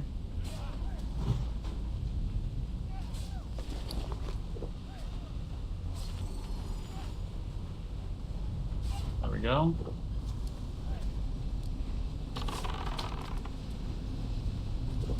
One more swing, and never mind. Oh, my bad. Hey, you're good. I should let you do that. Oh. I'm just trying not to use Blood Rage.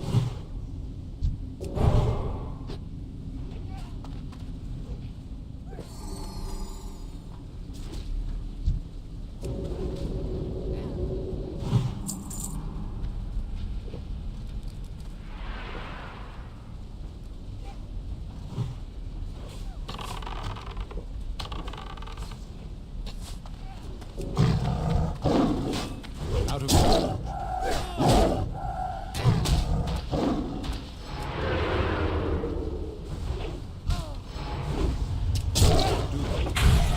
Let's go straight into the box after this.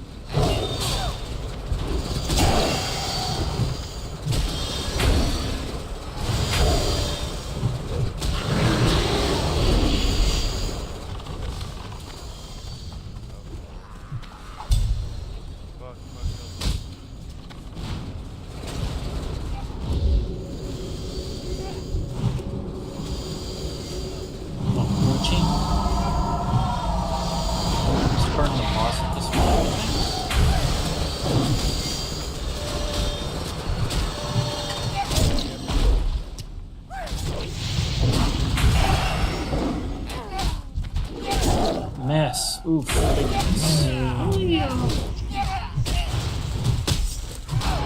You got this on?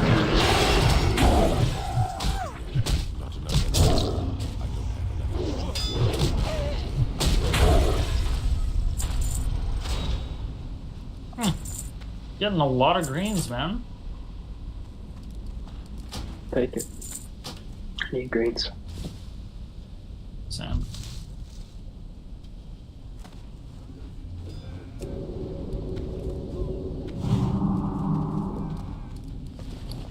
Yeah.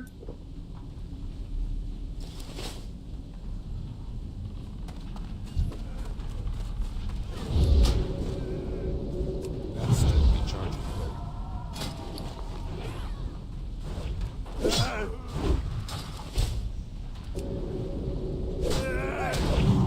Ah, stung the fucking home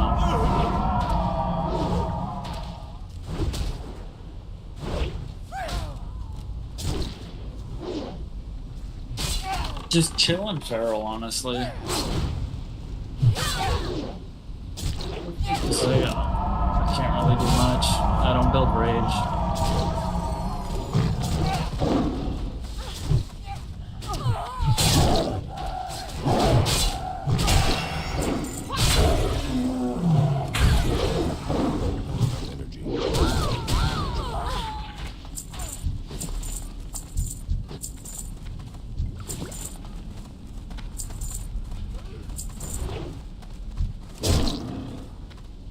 What?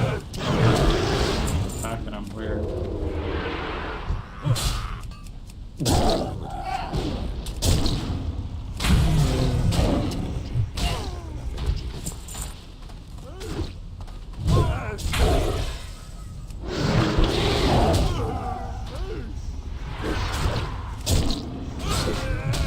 I'm out of range.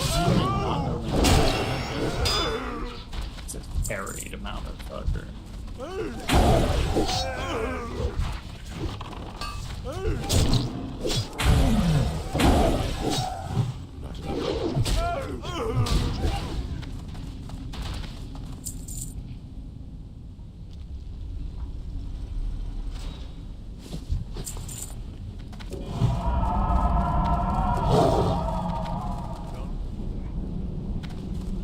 Why not?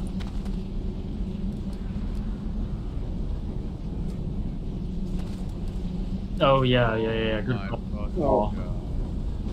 Didn't dismiss? Yeah. Oh no. Yeah. Ethan. Horrid Romar. That's just horrid Romar. I'm dead.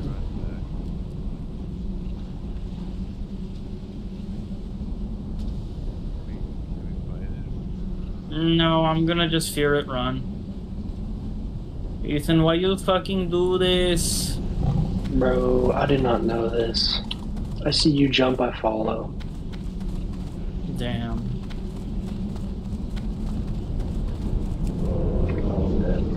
Ethan, there may be a Pat.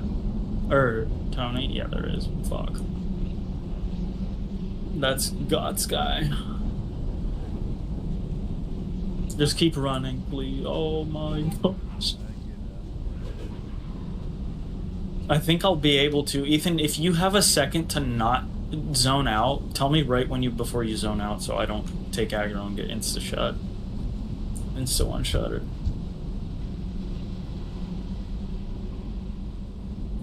Oh, fuck, another path. Oh, here we go. I'm definitely dead here.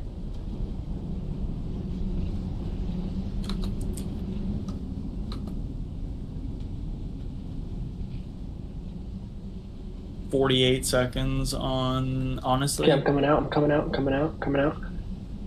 All right. I'm first aiding just because why not? No. Oh my god, that flame strike was so brute. Fuck. Please, Jesus, I'm so close. Watch out, Ethan. Go out. Leave, leave, leave, leave, leave. I know. I had to come back in because there's. Oh, we made it. All right, well, we learned the hard lesson and lived. That's good. We made it.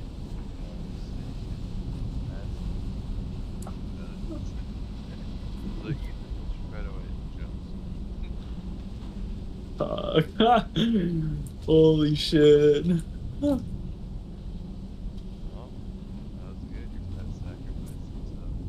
Yeah. Yep. There's the pat. Watch out. Oh my. No, we're good. Should be good.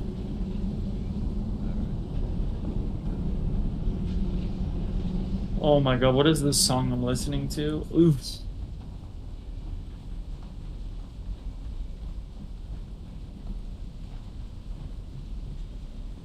That was so sketch. I'm surprised we lived. You got my fucking hunter has over 1k health. Actually, might not anymore without the buff, but it's okay. He's not. He's just 929 still. That's kind of a lot. I'm gonna, let's kill this pet right here, Tony. It's like right. Yeah. Do anything? I think I'm good. Okay.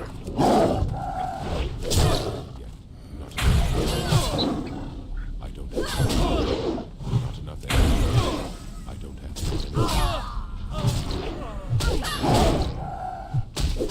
enough energy.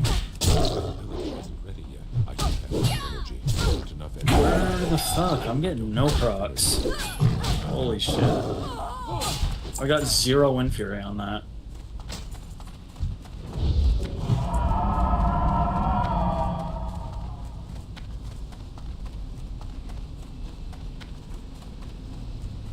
Alright, Ethan, dismiss him before you jump this time.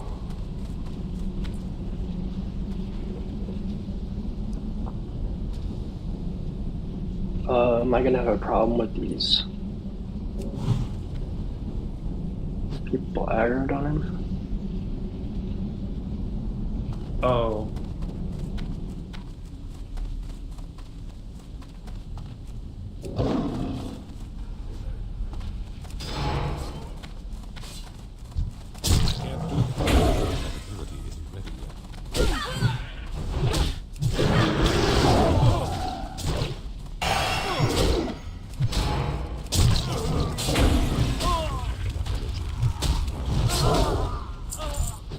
I'm not having targeted. Strange.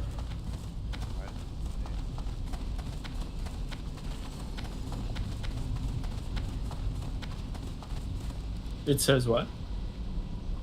Alright, here we go, boys. Just kidding. You should get details. Recon's kind of weird. Oh, really?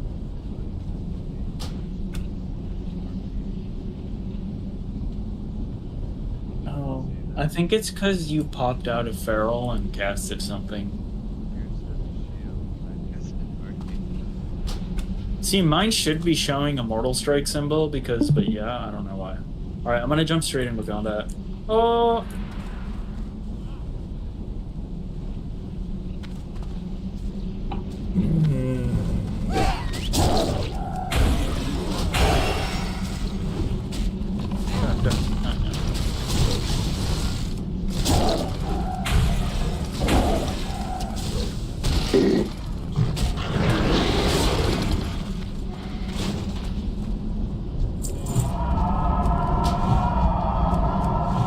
From 36 ain't good.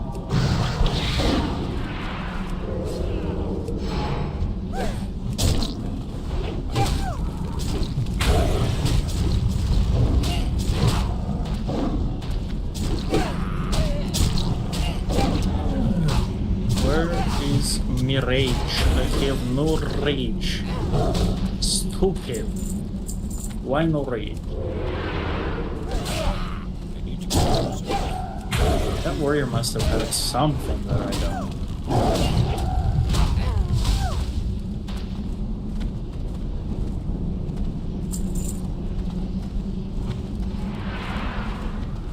What?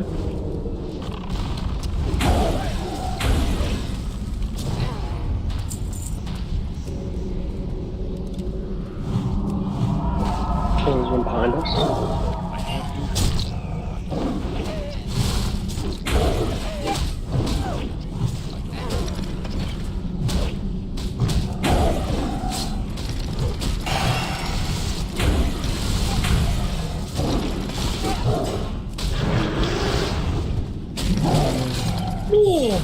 Really? I kicked it and it still didn't kick. That's rough. But yeah, I don't need this. Don't worry about it.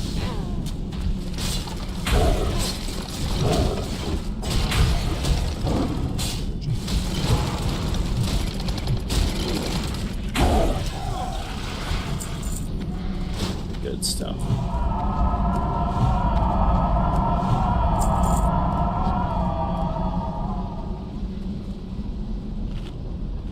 Okay.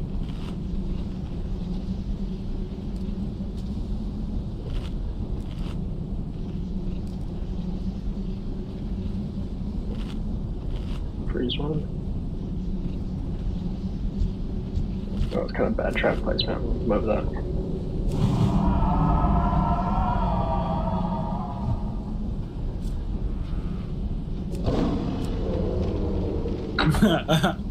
Okay, worked perfectly. Oh, my stupid.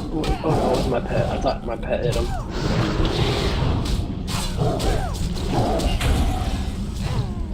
That's funny. You and my pet have the same animation when you do that strike, so. Y'all ready? Yeah. Green.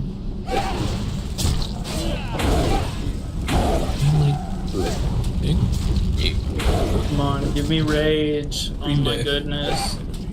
No rage.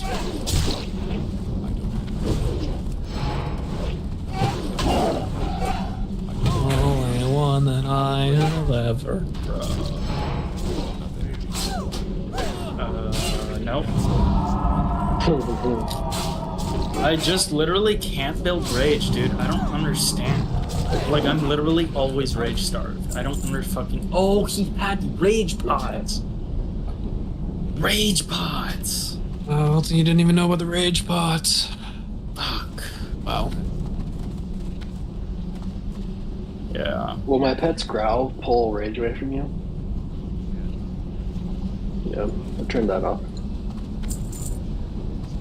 Well, I knew it'll pull aggro, but I wasn't sure if it like steals rage.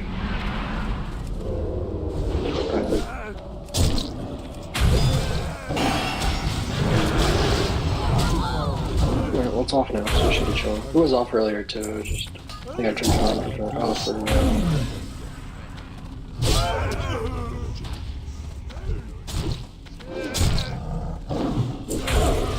Yeah. Yeah.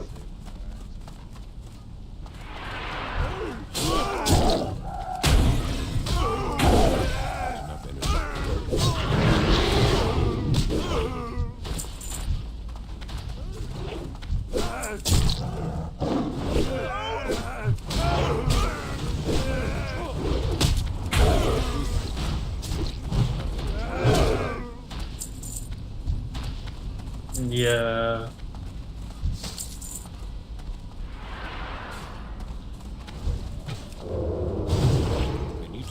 Wow, lame as fuck.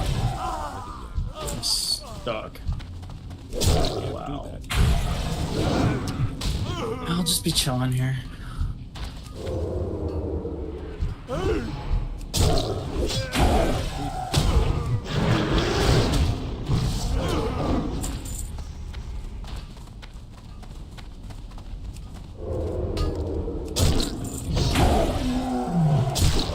Oh, grouping behind.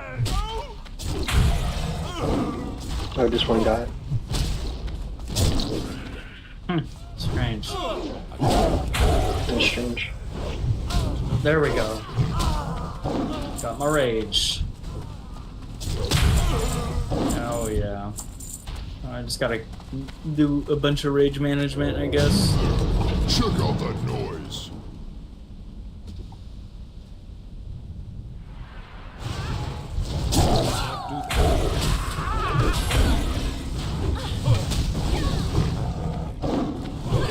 Alright, after this, let's watch. Repel the invaders! We gotta watch behind us after this. Skull Shaper.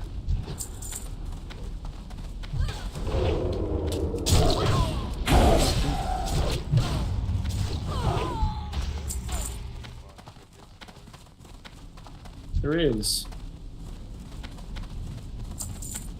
Yeah. Oh well, I guess I actually don't see the Pat. Fuck the Pat, let's go. It's Alex, I think. Do you remember? I would have to look at it again, but you can like. It's pretty easy to add. You have to like add it as like a person. Far away. Oh, I forgot something, boys. I What apologize. Oh no, I do have. No, I don't. Yeah. Oh, that was scary. I figured that. There. Oh yeah. I didn't have that Nice. rune on. Okay. Yeah. I do now. Did somebody ask me something? Yeah, Tony was asking about a music bot in Discord. Oh, yeah. The music bots are kind of broken now because you can't just like paste YouTube links anymore. Alright. So you can only do like Spotify. I think you can have a Spotify bot.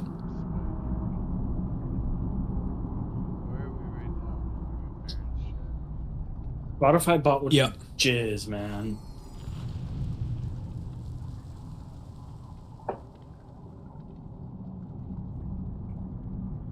I'm gonna just kill this one guy, I guess.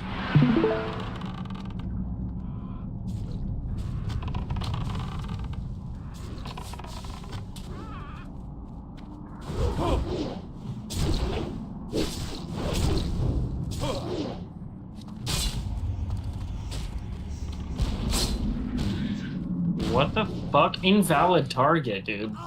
What was that about? Literally was just spamming my buttons and open invalid target. Invalid target. The fuck?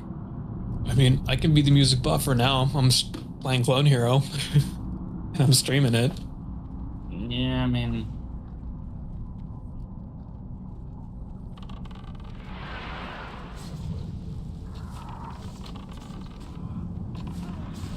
Yeah, I think those all kind of got killed.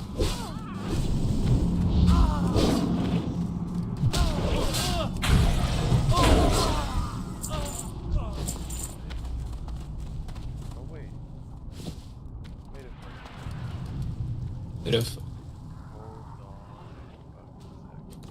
holding the phone. Dude, what is with this fucking, like, no rage thing?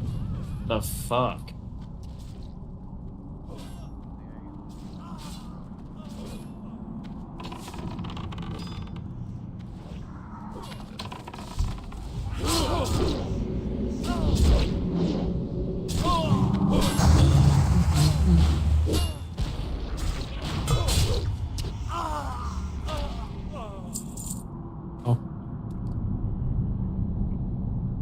And he's just chilling the cap one.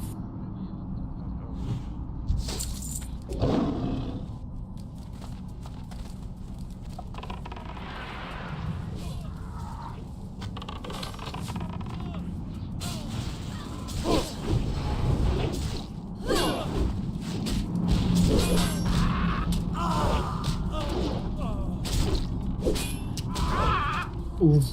Big raging blow.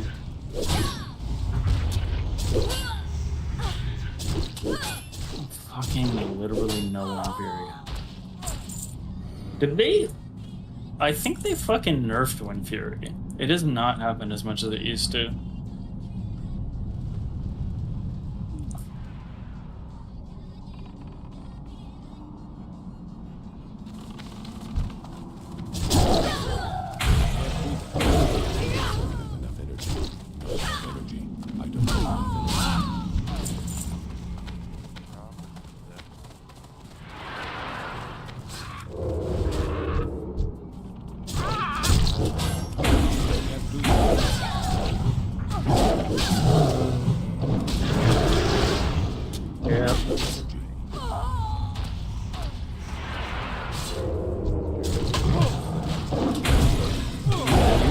Totem.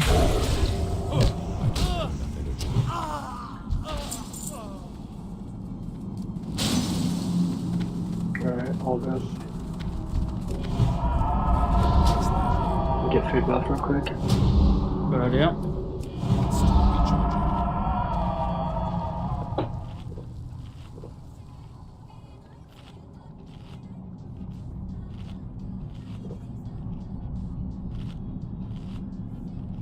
Alright.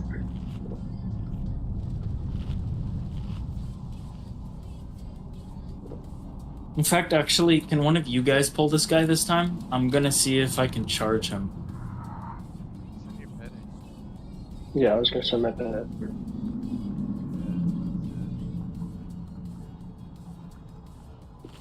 Oh, right, there's gonna be... Yeah, send your pet, because there's gonna be, like, the 2 extras. Might as well. On you. Yeah.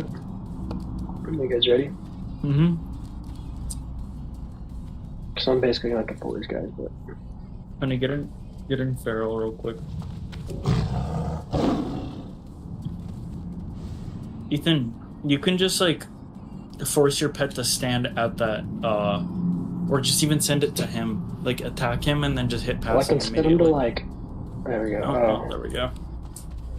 Alright. Cool. Oh, dang, that took my charge. Oh. I can't do that.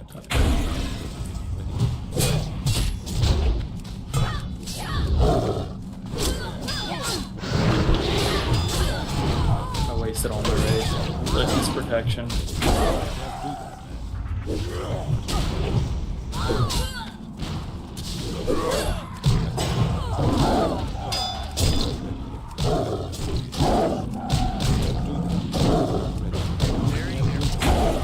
Yeah. Oh my gosh. You landlubbers are tougher than I thought. I'll have to improvise. Literally. Fuck.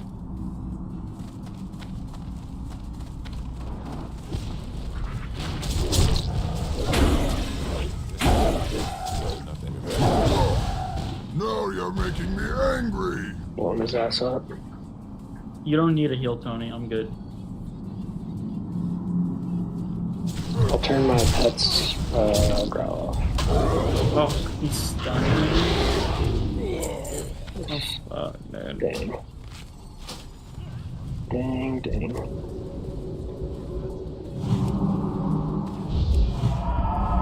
Oh, yeah, it is. Look at that.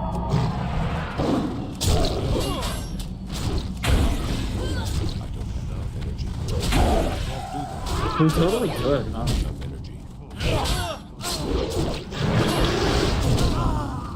Yeah, we can sell...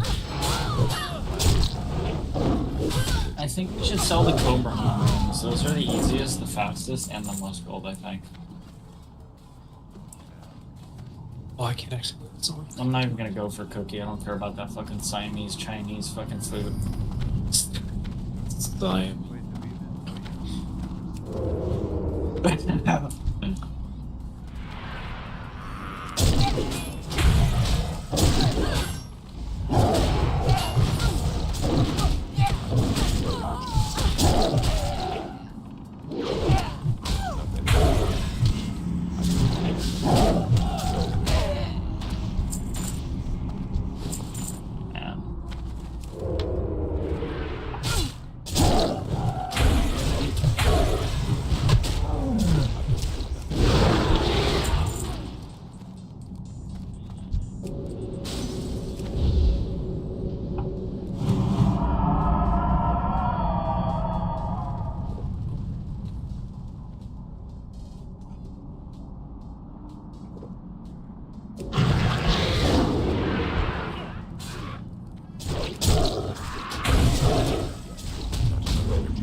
Should we wheel it?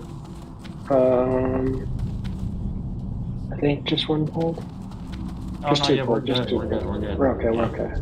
I'm gonna kill that. Look at the skull shaper. Oh wow, that's fucking in combat.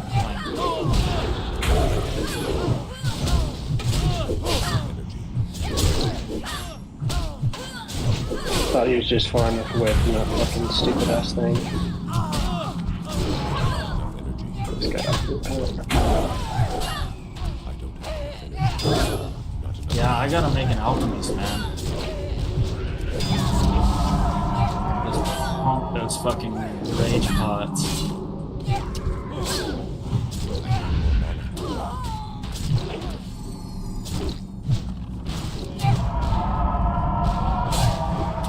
Maybe there's a spell in here. I feel like I'm fucking not doing something right.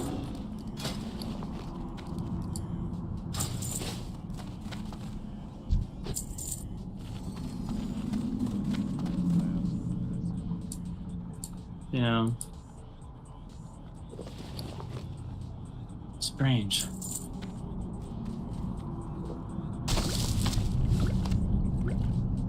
Wonder if I could sneak past these guys. Let's see. Yep, we can. Nice. Oh, but your Could probably pet, just do you that might from the have wheel to. too, right? Oh yeah, we totally could. Let's just, yeah, jump, or will your pet fuck up? He might. I'll make sure he doesn't go. I'm just gonna dismiss him.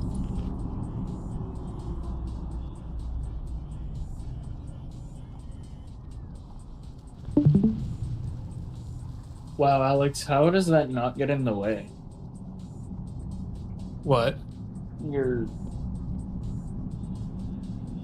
like interface thing. My interface thing? Oh, it's just like a bunch of shit all over. Some of the background? Yeah, it's like a foreground, if anything.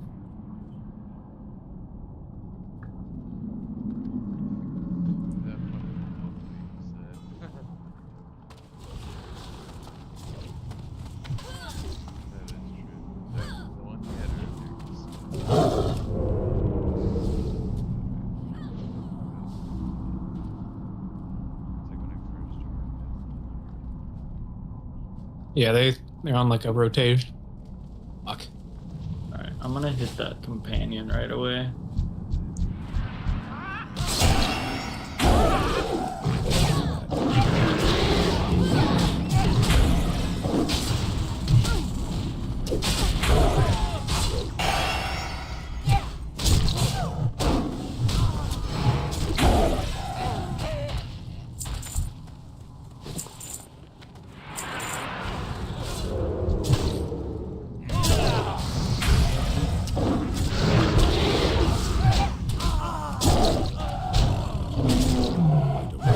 I'm building rage so slowly. Holy mother.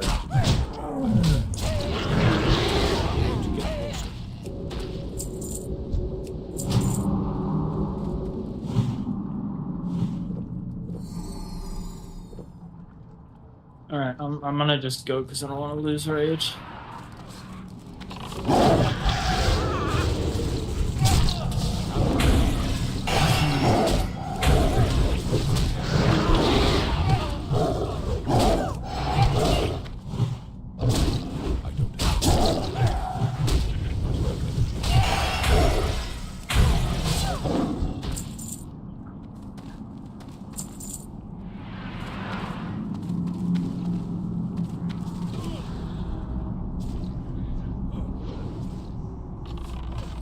Oh, he was good.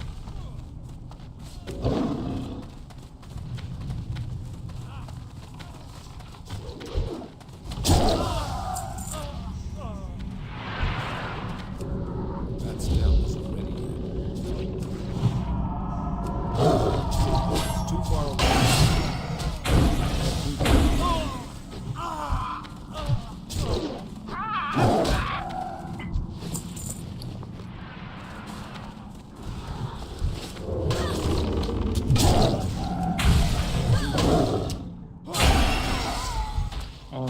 Almost. Alright. That ability isn't ready yet.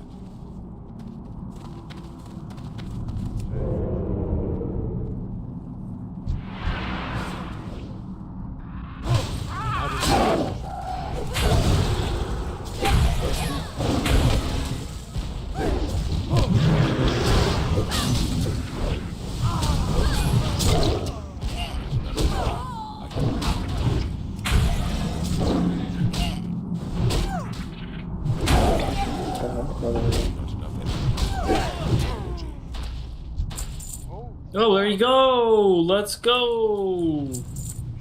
Excelente, por favor. Why is that an upgrade for me? That's in the future upgrade then.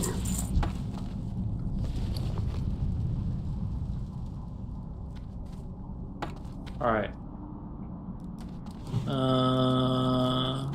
How did we do this last time? Did we? I think we just nuked him. Yeah, we just nuked him, didn't we? Yeah, we should just do that again.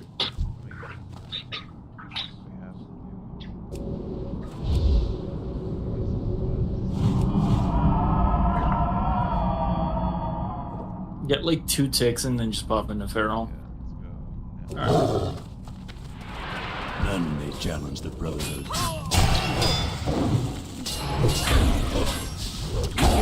Lapdogs, all of you.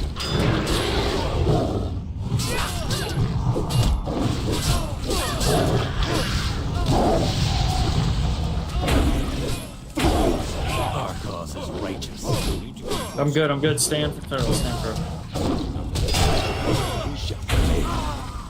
Got him. I wonder if I can hop on through this. I can't. Alright. Going wheel. Cape of the Brotherhood. That's actually better than, well, not by much, but.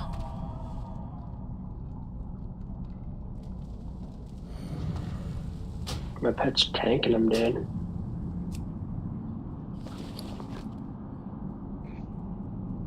Wonder if I can get my pet to come back to me. See what he does. Oh, hello, pet. Huh. Hey, he just like appeared. Sometimes it just magically responds. Oh, I actually need that. Damn, that's huge. Oh, nice. That's alright, I let you have that staff, because that staff is technically an upgrade for me too, somehow.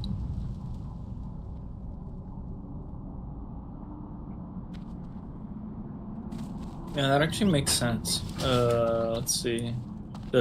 Yeah, well, fucking, I know, like, yeah. Makes sense.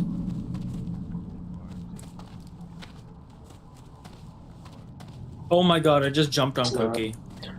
For ranged, well, if I wanted to do melee, yeah, it would, but for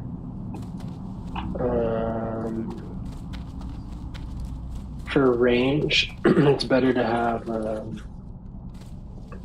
staffs, or 2 hands, sorry. The harpoon. Oh boy, I'm gonna...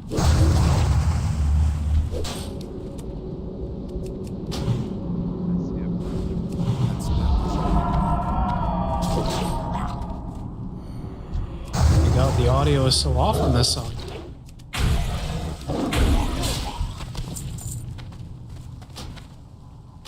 Well, that's a great way of actually killing Cookie. We don't even need to go around.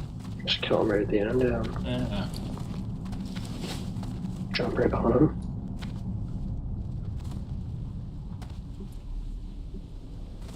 I know what. Did I get that was an upgrade? Cloak? Alright, put it on.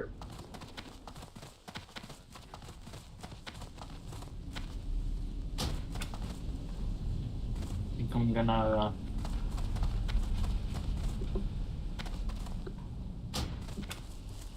Can't play this song. What the fuck?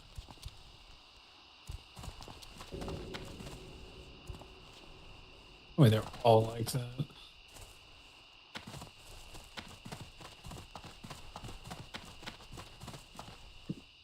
I'm gonna go to the shower. What you doing, Nathan? I'm gonna go shower.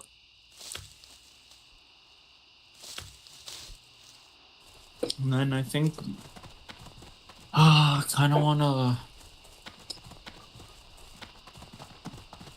Well, actually, here, let me look at those consumes, see if I can maybe get that pattern or recipe for the rage.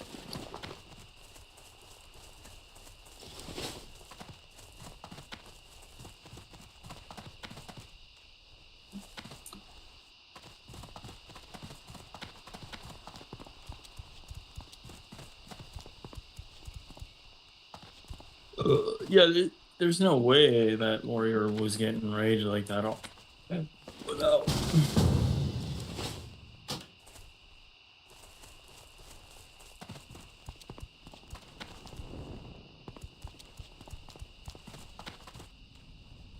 Oh, bro. Sharp claw, briarthorn, and that's it. That's all it requires. Great rage potion.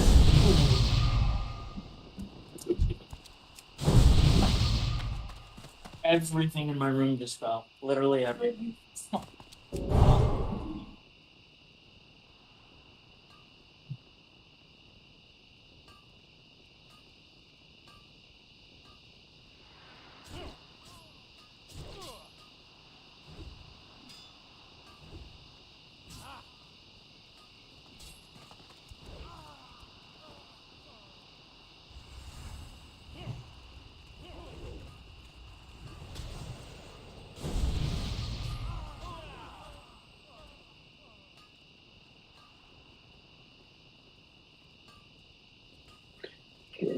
Vendor.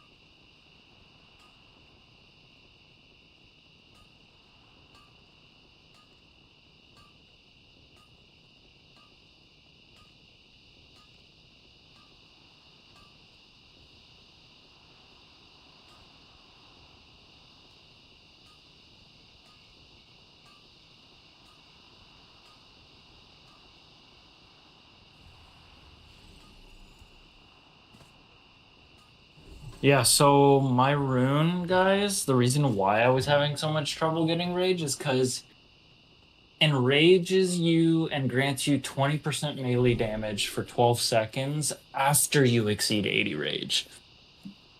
Yeah. So you have to everyone just has to wait a little bit so you just gain a little bit of rage and then you're chilling. Yeah, and then I'm kind of chilling, but the problem with that is like,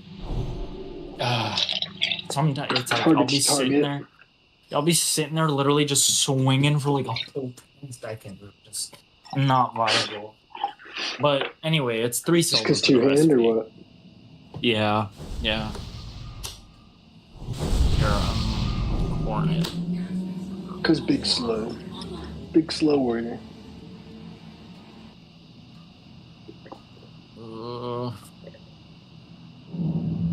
What else could I send him? Yeah, no, I'll send that.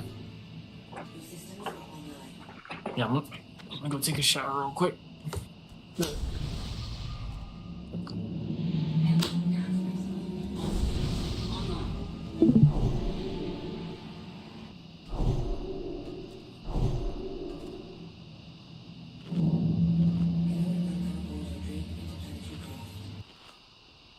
Why is the turbot poached? I was just practicing, Chef. What? Missy, Chef. come here. That's...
Are you running again, Tony? We get a group together. You get a group together? Alright, you got a group. Oh, you didn't get a group yet? Or no? Oh, you have a group? Okay.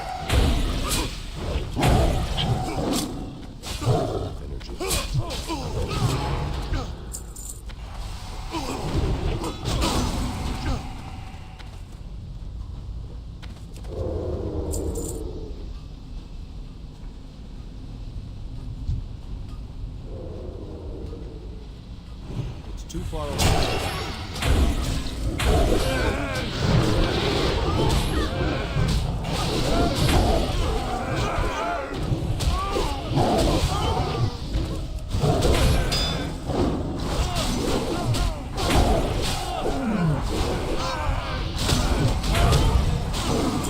Have a target.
Holy.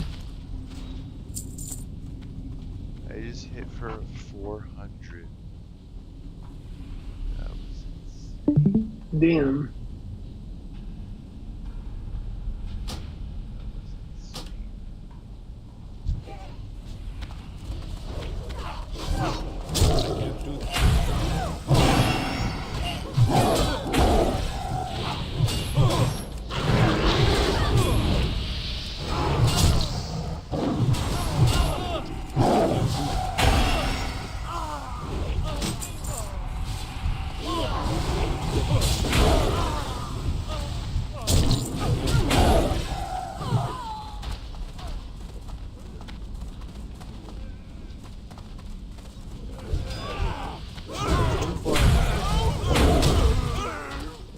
ability did you hit with that? Mangle? That's nice.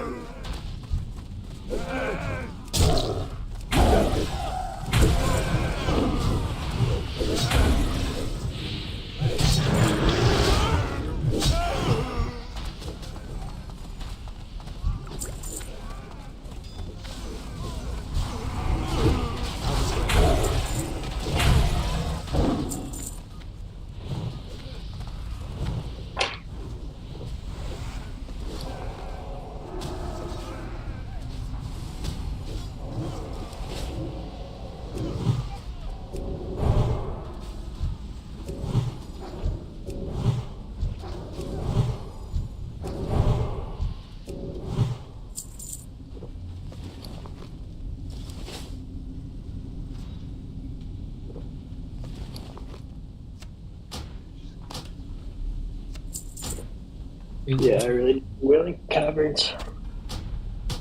Damn. A lot of gear I need from there.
By the light of the moon.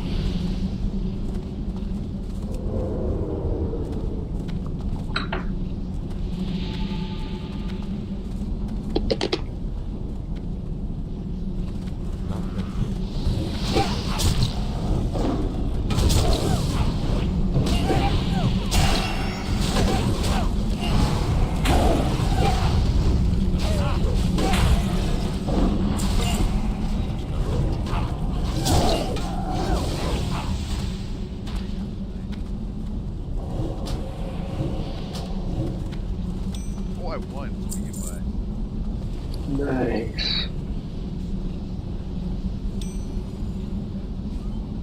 Did you get the ring? Oh, nice. That's huge.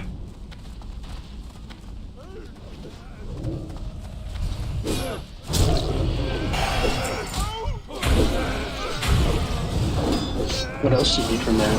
The thing for Van Cleef?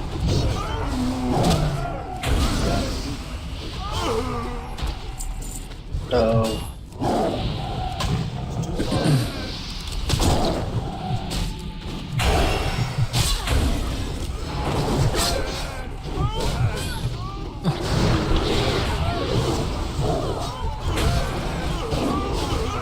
Need to get closer.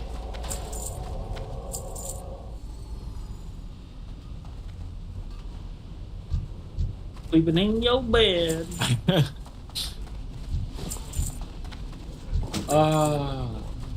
Go back to song for Denise. Yeah, do that. Alright. Oh, this is a video, right? Yeah. Wide Putin, bro. It's such a good song, bro. I love it.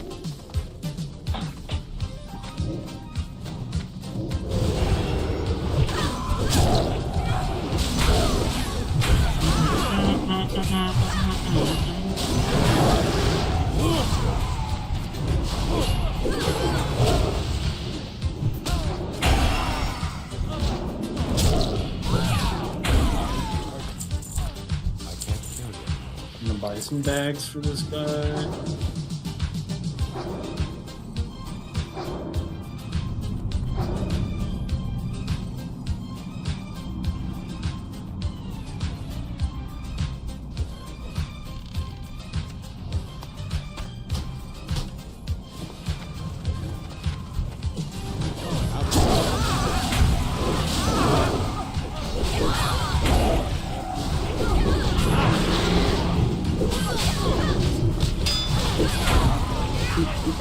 Copper.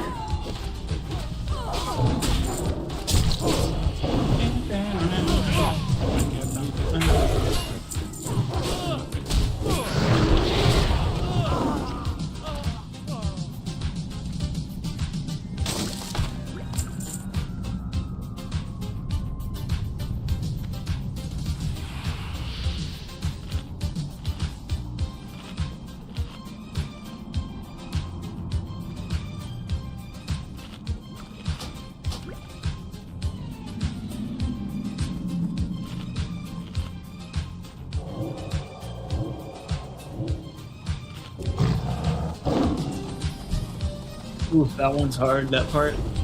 It is. Almost gotten it like every time, but fuck.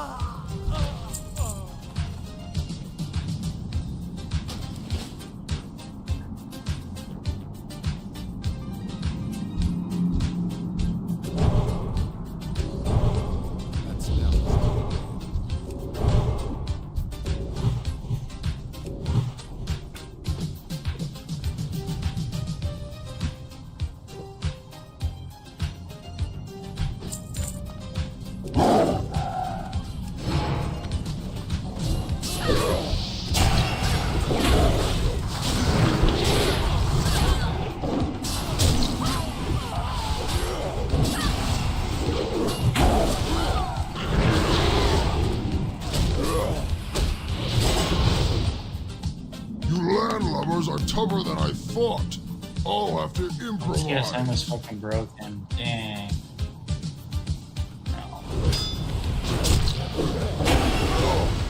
Now you're making me angry.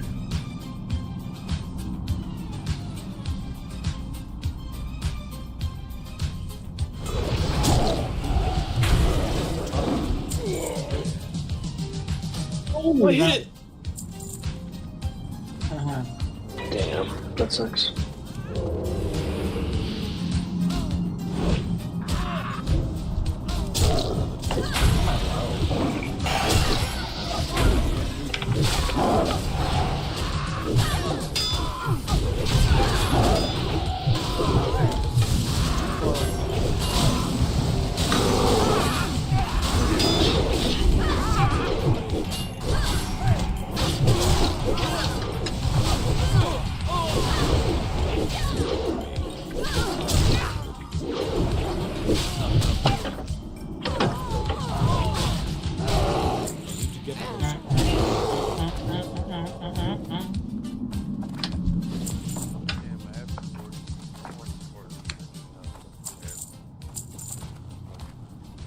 Damn.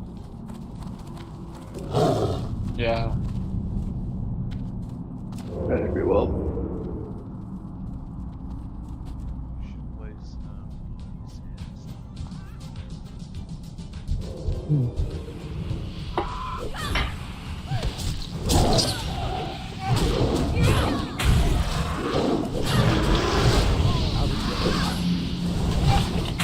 Did not have to Yeah, down, huh? I tried looking it up and checked on chorus. Which is Lame. wild, I know.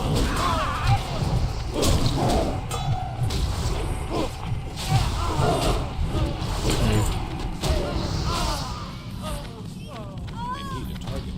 Skrillex. Where did we get this song?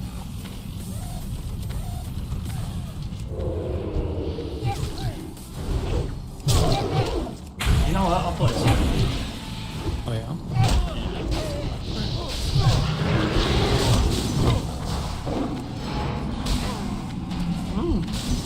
That sounds like a good song. It's from fucking Guitar Hero rocks the 80s.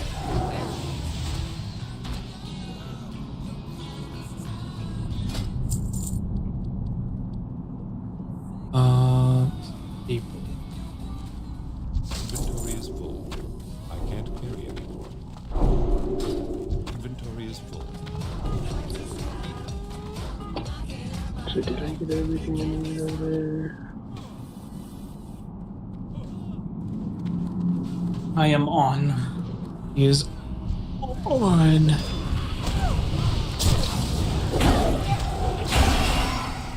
Online. Join. I see Flummox too. Actually, sorry. I see 16. That works.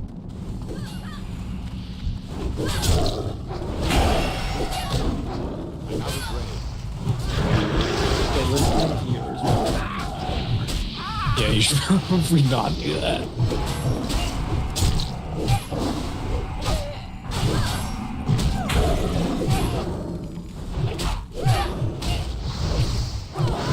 No one am I gonna have swag like us. Oh, what a banger.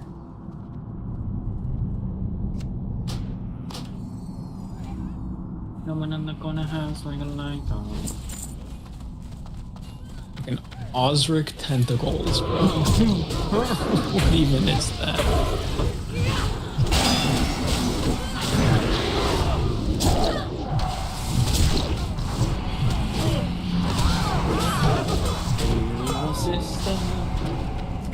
What have you done?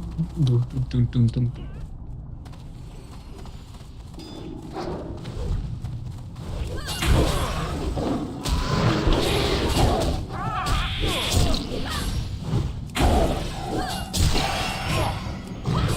Come on, Eileen.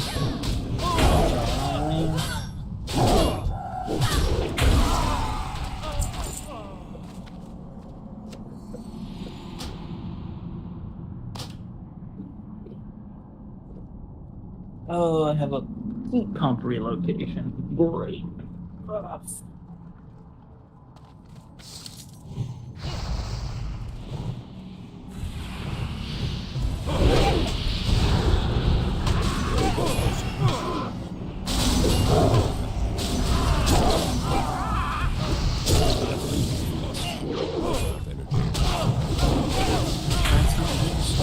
You did. You want me to remove it? Can you? I don't have a target.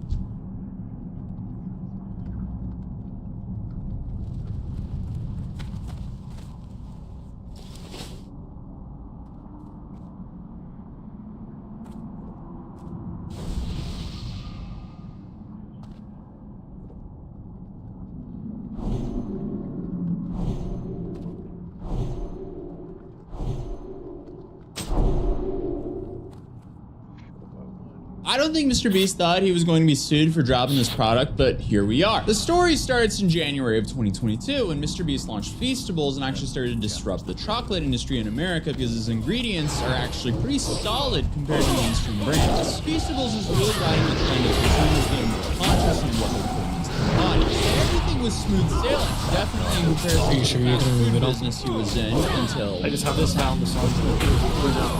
The biggest thing I've ever made. Probably these nuts. When Jimmy told me about these nuts, I knew it was gonna be huge. When Jimmy first told me about these nuts, I thought he was crazy. I love these nuts. Same.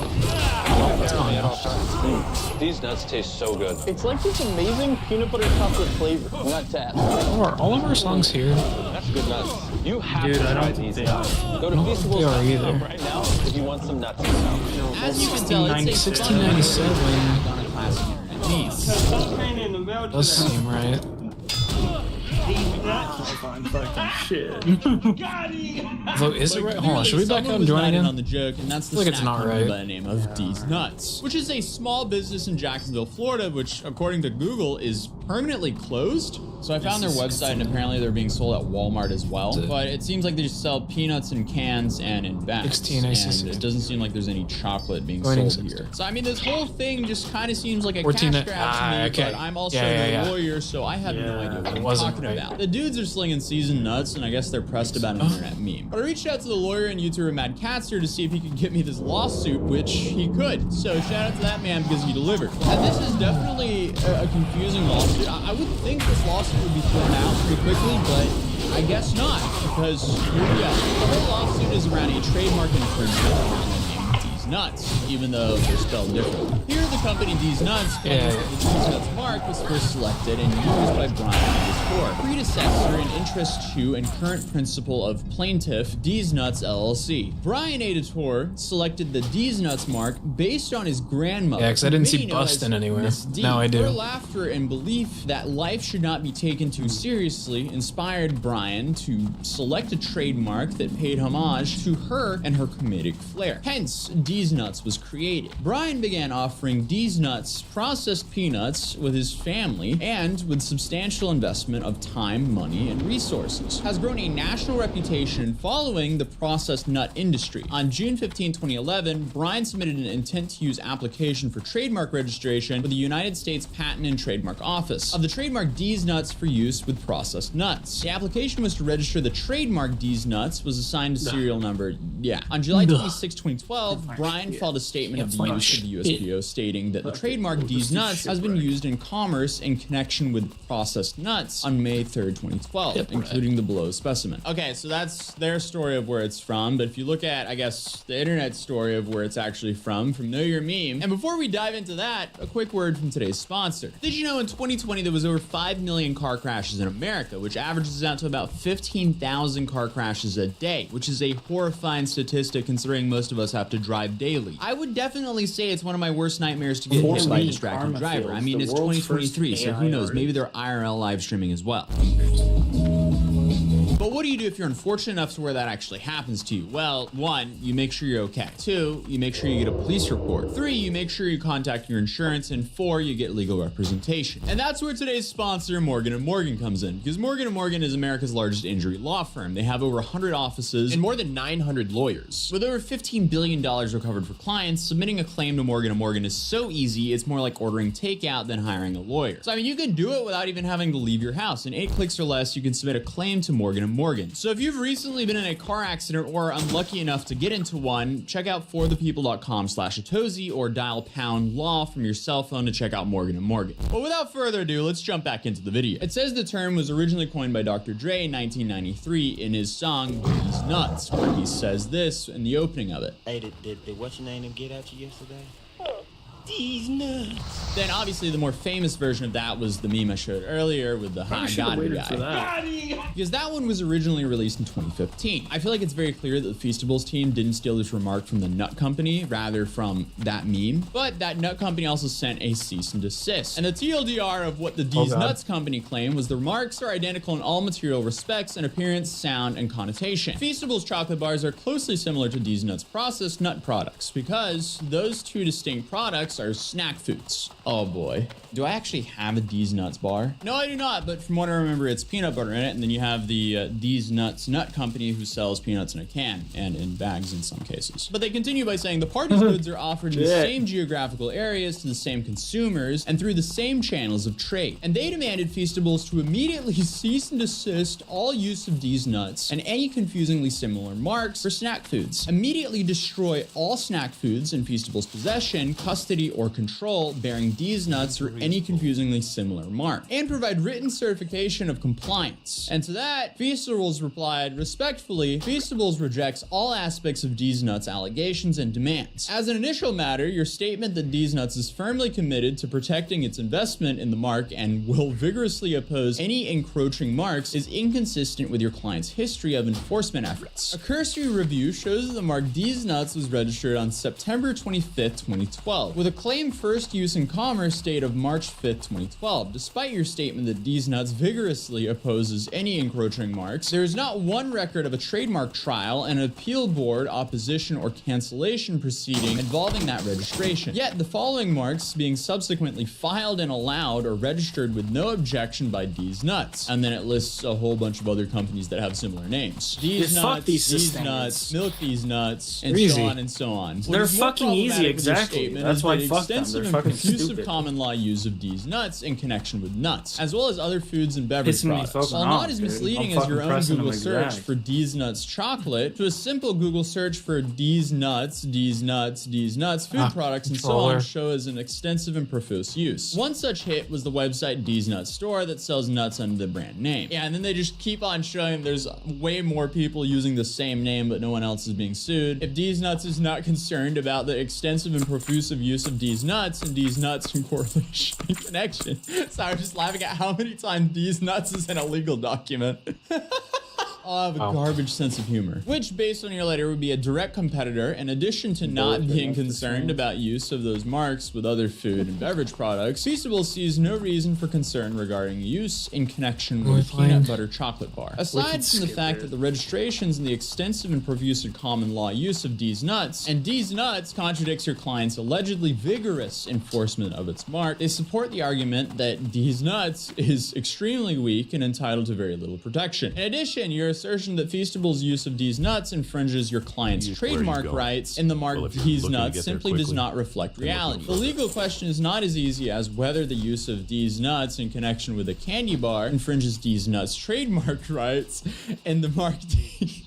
Drinking game. Take a shot every time I say D's Nuts in this video. The Mr. Beast logo of Mr. Beast and the Mr. Beast lightning bolt is likely to cause confusion or to mistake to deceive customers of D's Nuts. More simply stated and illustrated below, a side-by-side comparison of the products and packaging demonstrates that in context, there is no likelihood that a customer will ever be confused between the origin of the two products. As set forth in more detail below, that is even more apparent when considering the specific factors relevant to the infringement. In short, our client believes that there is no likelihood of confusion between marks that are spelled differently, have different connotations, and are applied to different products, and are located in a space with innumerable competitors. Accordingly, we respectfully decline your invitation to modify Feastables products or take any further action with regard to your demand letter. Then D's Nuts essentially replied by saying, no, if you say it out loud, it sounds the same, and we're both in Walmart shelves, even though they're not in the same aisle. Then they showed about 3 comments from their social media pages where people mentioned Mr. Beast. Then a notification on Instagram where someone said, hey, Mr. Beast jacked your swag. And finally, some Walmart search results where Mr. Beast came up before them. But the judge sided with D's Nuts, the nut company, and approved a permanent injunction between D's Nuts and Feastables, and they said that the Mr. Beast backed company can no longer use the name D's Nuts or anything else resembling D's Nuts to sell their candy bars. But the D's Nuts chocolate bars are still for sale online, so it's going to be interesting to see what happens here. What do you think about all this? Do you think their trademark infringing on the D's Nuts Nut Company, or do you think the D's Nuts Nut Company is currently chasing a bag? If you want another deep dive, you can check out this video here. And again, shout out to Mad Catster. You can subscribe to him here, and I'll see you guys in the next video. Peace.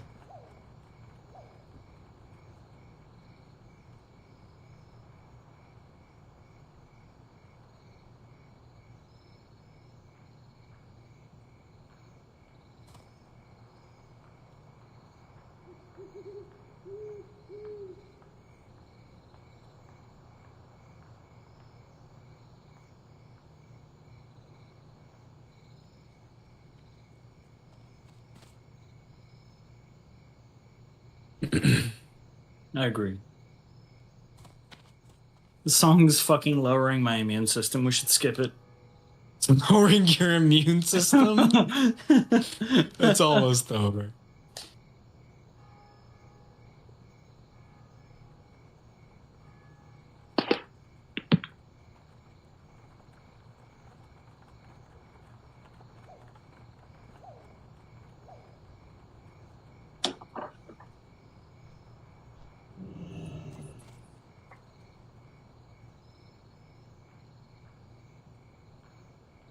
Oh God.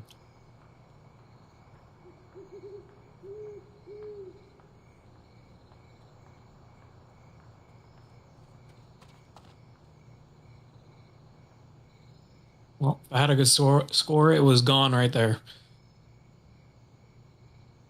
Well, about 11% of it, apparently. Yep.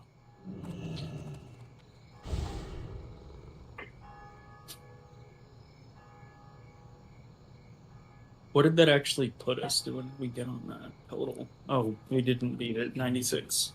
Yeah.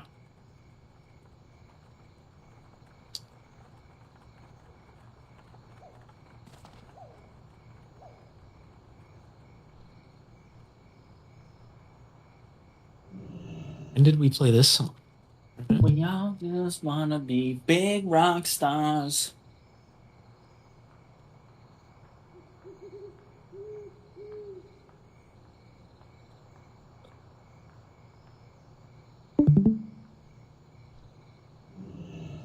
Speak my language.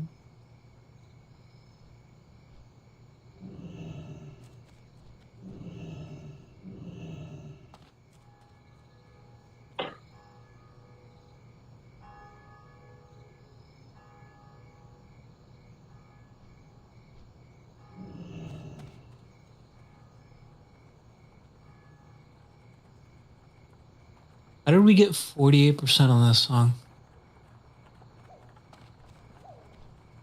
Fucking A, load it up. Maybe we just. What happened? Oh, yeah. What? What the fuck? 48%? Were we retarded? Like what? Oh my god, bro. 3 Days Grace? Is there something wrong with the song? It may be. Maybe.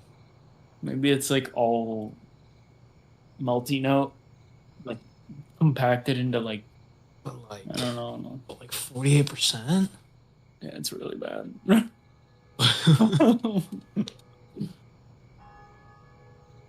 Radio Gaga.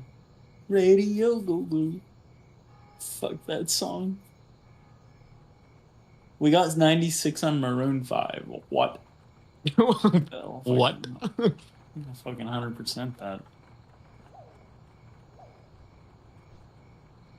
7. This one.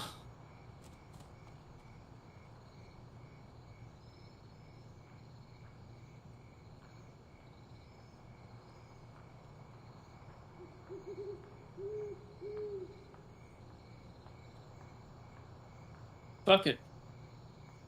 Oh boy, fuck it indeed. We gotta raise our score on that. Just a little. What'll happen? I gotta. Let's see what the hell happened. Maybe we. That was, yeah. Elton had his Ionical booster. Bionicle booster, actually. Oh, dude. We should get into Bionicle.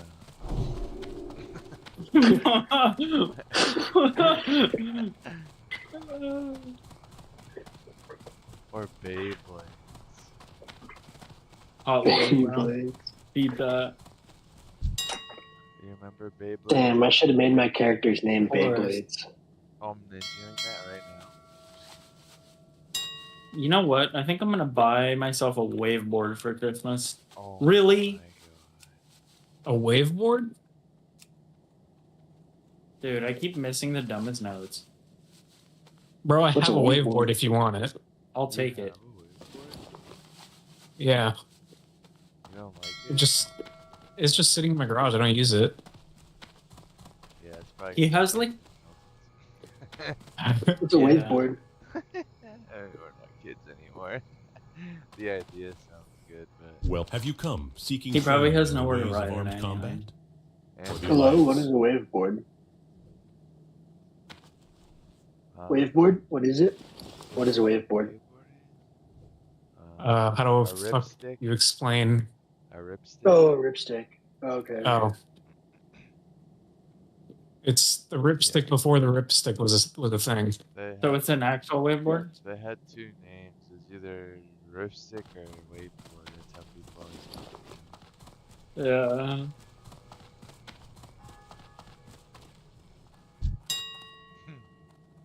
Fucking lit, dude. I went through so many rear wheels on that thing. Remember when you got that ripstick? Hell yeah, I do, dude. You remember the day? Yeah. I remember that fucking day perfectly. Like clear as fucking daylights, dude. Yeah. I wasn't expecting anything, and then when I got that, that was literally one of the best gifts I've ever gotten. And you were already over at my house, dude? With yours? Dude, your mom like MLG planned it because you were still sleeping. MLG Now, do you know planned. the story? I don't know if I ever told you. I'm pretty sure. I think I was over at your house. I wanted it, and then we went over to my house, and she already bought it and had it there or something. No, we went over to your house. We were sleeping over there. She like woke me up early or something, or I woke up earlier, and then while you were sleeping, we literally went to the store, your mom and I we fucking got you a ripstick. That's sick. And then I was so stoked, dude. I remember I was so happy coming back and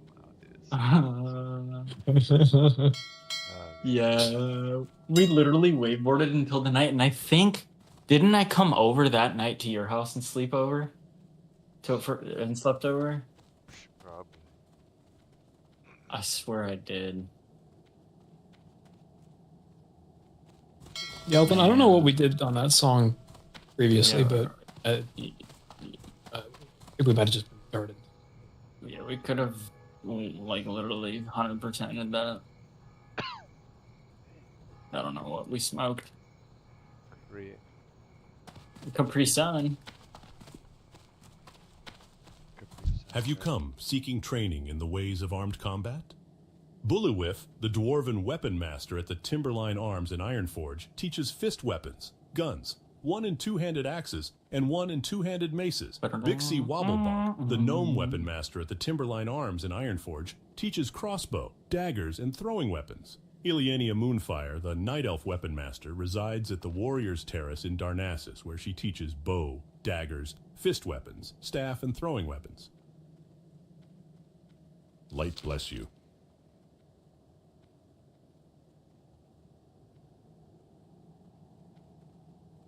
And I became one of the. What is a VHS? Do you know? Yes or no? No.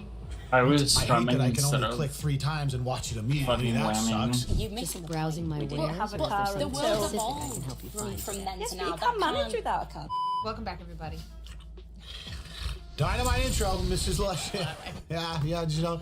I was laughing. That's okay. People like when you laugh because it only happens once in a while.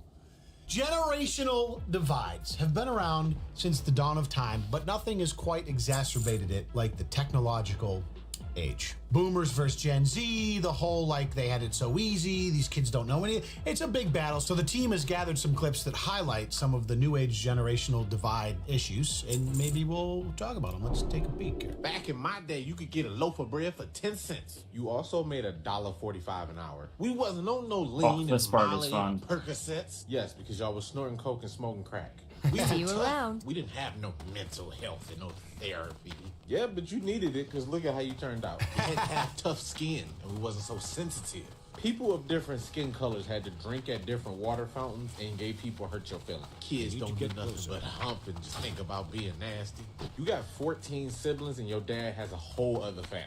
We walked 6 miles through the snow to get to school and 9 miles back. Hello. Welcome and to you the got a Bank of terrible Stormwind. education because that We math offer does not add financial up at accounts all. and You savings have your deposit fancy, boxes for valuable fancy items. laptops and Do you already internet have an account and with us, cell sir? phone. Don't be a hater because you had to get your rocks off the magazine. That's not my fault. We wasn't sitting here on no Tinder and Bumble and Grinder and whatever else. Yes, because y'all were going home with random strangers you just met for the first time in the middle of a club, and y'all thought it was okay to punch women in the face, put something in their drink. There's always two sides to every coin. The whole debate, Boomer versus Gen Z, it's like there's pros and cons to both of them. Okay, this section is like 0% hit, honestly. Yeah, elder millennials, really best of both worlds, quite frankly. Up on your Tinder and Bumble. You went through the Tinder and Bumble phase. Excuse you. No, I'm sorry, it was Match.com, wasn't it? Was it Match.com? It was pre-Tinder. I know we've talked about this before, but there's probably certain apps that are like more well known for like, oh, you actually want to date somebody versus like I would assume so. Tinder and Bumble, which is just like looking for a casual or something. POV, it's 2003 and you get a PlayStation 2 for Christmas. This is going to give me so much nostalgia because I was a little bit older Have than a that in good 2003, but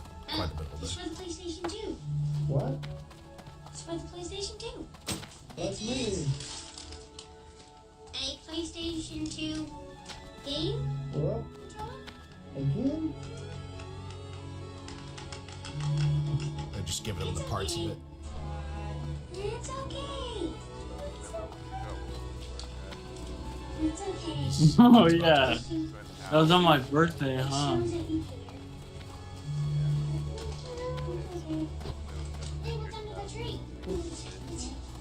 Dude. Oh, here we go, baby. Oh, yeah. In between this. Down crying. Crazy. Fucking A, man. We still have the first hunter, first character I've ever made. Now that kid wants Fuck. an iPhone 35. Crazy, dude. You know, our age, like late 30s or whatever, that was it. Like there was the video game console boom. A fucking 8-year-old naming a hunter Fug in 2005. That's what you wanted. Same thing about video games and all these stuff, but like that's what the kids That was wanted. like the big The gift. big gift. Oh yeah. Kind of sick. Every video game console, so I had have a sister and had a stepbrother. I never got a What, video do you game remember your console. first It was character's always name? My sister's birthday first, and so I feel like she always got that, or it was like her Christmas Iki. gift, and then I just had to like ask Oh, that's a permission good to use name. it. It was always her video games, and I had to ask. You know, The same thing for my stepbrother too. certainly shows when we play Mario Kart together. Little sister problems.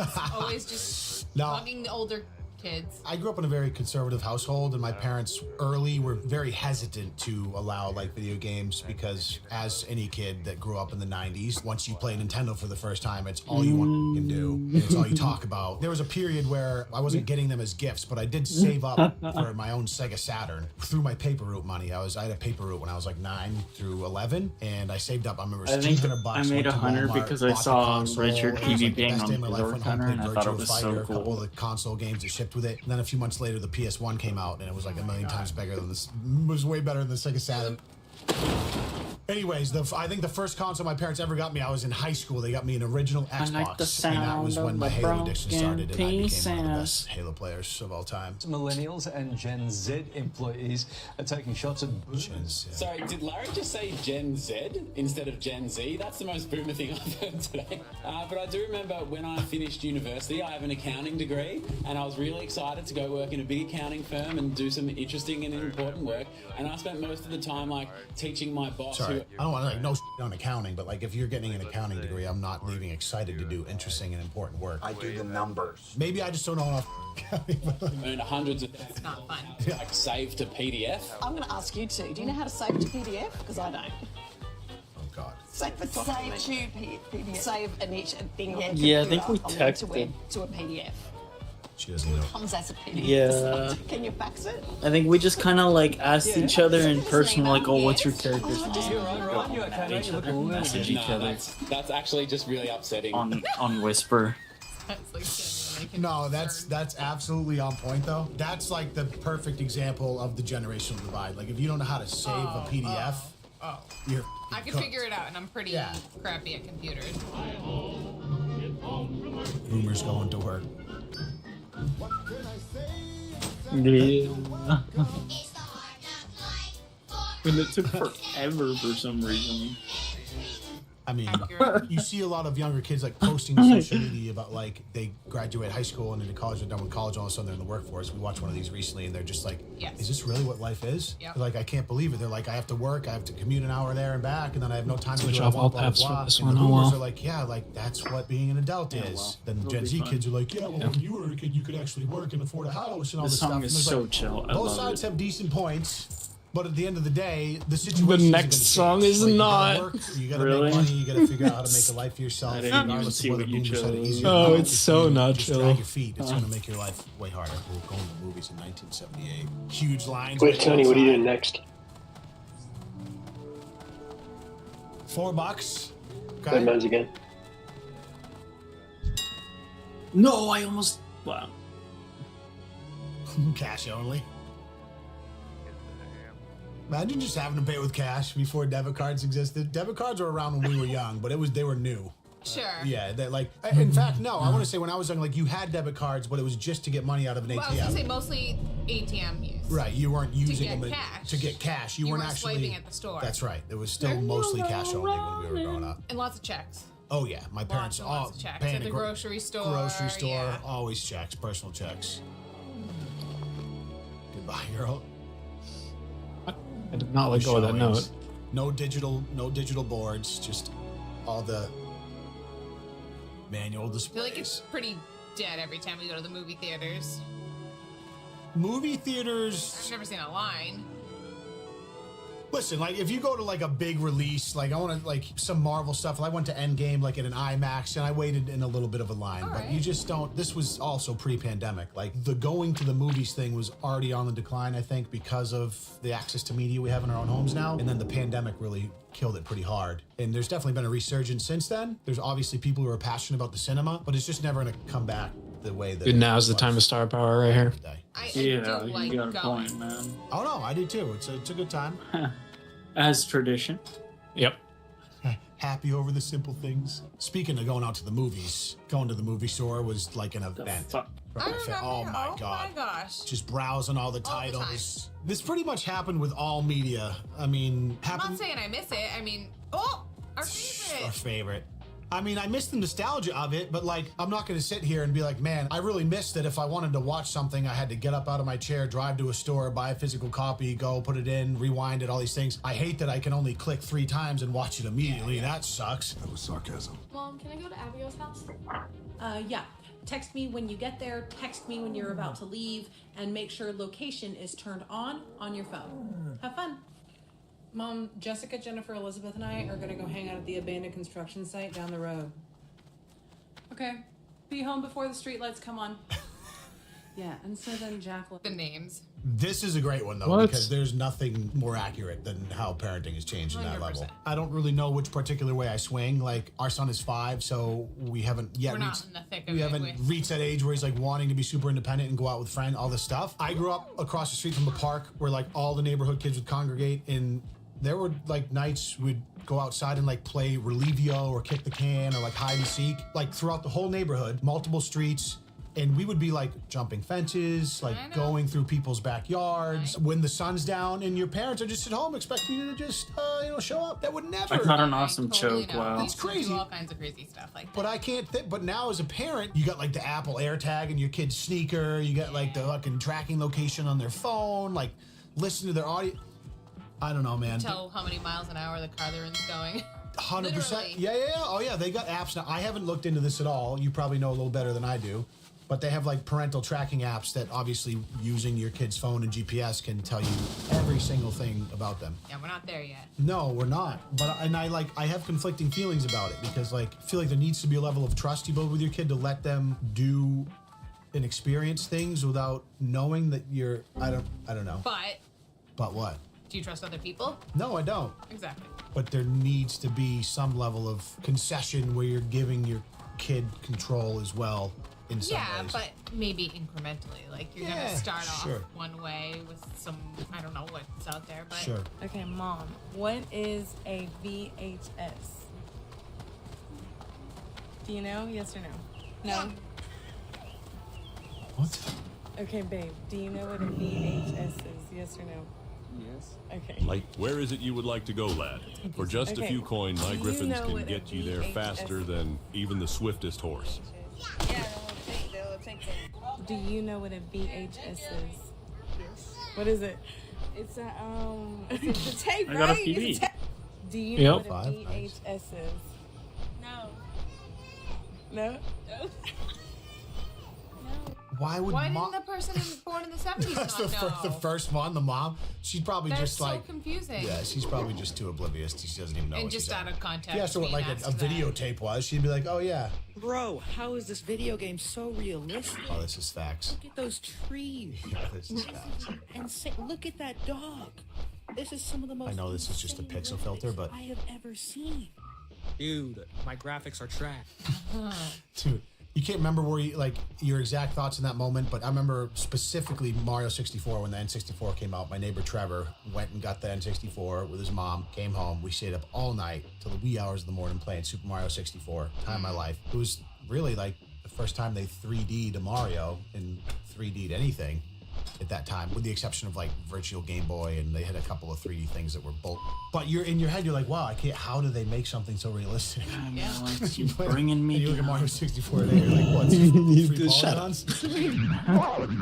Younger people face harder challenges than previous generations. Or that's the statement. I live with my parents, and I'm 23. Right. And Do you work? Yes. Yeah. Presumably you're not paying Alright. any rent or mortgage. Oh shit. Of course not. Shit, oh. When I first got my first house, it probably only cost about 23,000. Told you it was the opposite of chill. And I was only earning Yeah. £300 a year. We worked hard, and we didn't have a car. At least we it's didn't fun. have a colour telly. I think there's a sense of entitlement there that they expect to have to have. Welcome things to my like inn, cars, weary traveler. What can I There's do a for you? section in this A one certain that standard of literally living, just doesn't which allow me to get a higher score. Like it's impossible. So I have a Yeah. car. You have a car, Prices have yeah. increased. So you I know exactly which section you're talking about. Like if it weren't for that section, I'd be in the 90s, man. Exactly, But but because then of you're that saying section, it's I'm in like the funny, low because 80s. that's your choice as to what you spend your money on, as to what you see as House necessary. prices. So you're are telling me a car's nowhere necessary? near- Of course it's necessary. Why? Because we live in an era where cars are necessary to get around. Why? Because we do.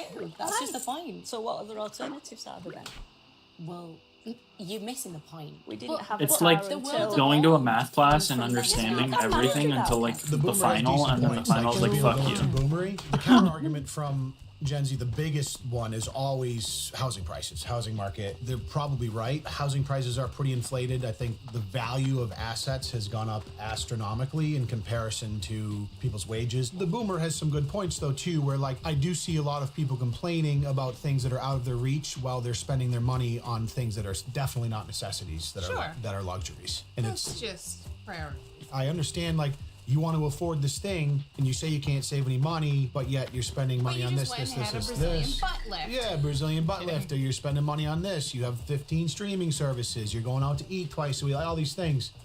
It's different for everyone's personal situation. My whole thing is like, no matter what your situation, complaining about it does nothing to make it better. Take all of the energy you've spent being mad at boomers or mad at complaining and figure out a way to game the current system you're in. Like, I'm never saying it's fair. I don't know. House prices are probably crazy. It's probably really hard to afford one, but that's not going to change. So the only option you have to make that part better is to figure it out on your own. Like, that's just the reality of it. I don't know any better way to put it. How do you take a picture?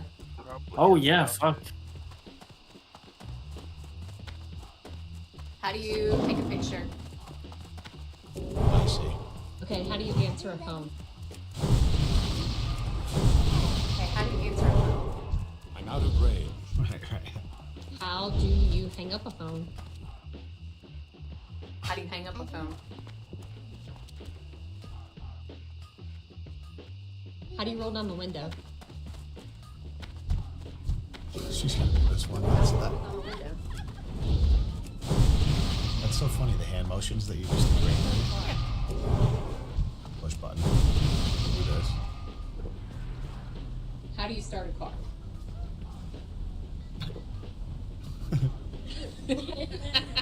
That one's interesting. There's not a whole lot to say about it, but it is Yeah. it is interesting just to show like those things. My fingers aren't working anymore. I'm curious how I would have responded if she asked me the same. I would definitely would have went with Gen X route with like the hanging up the phone, like stuff like this, just turning your car on. Like I'm not just.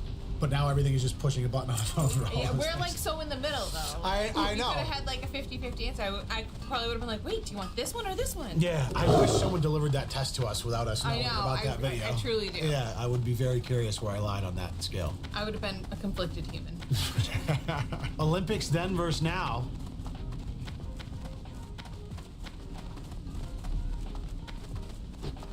Yeah, dude, athletics is one thing that's really crazy if you look at the history of it with Olympics and just professional sports. Seeing how we've really been able to I have a optimize and see dedicated how far Clone we can Hero push the human controller that body to has do incredible fucked up things. analog Obviously, sticks like, and a you can talk dedicated about drugs Forza and bring controller that has equation fucked up that buttons. creates new potential that might not have been there in the 60s Olympics. Not just, those things obviously aren't allowed.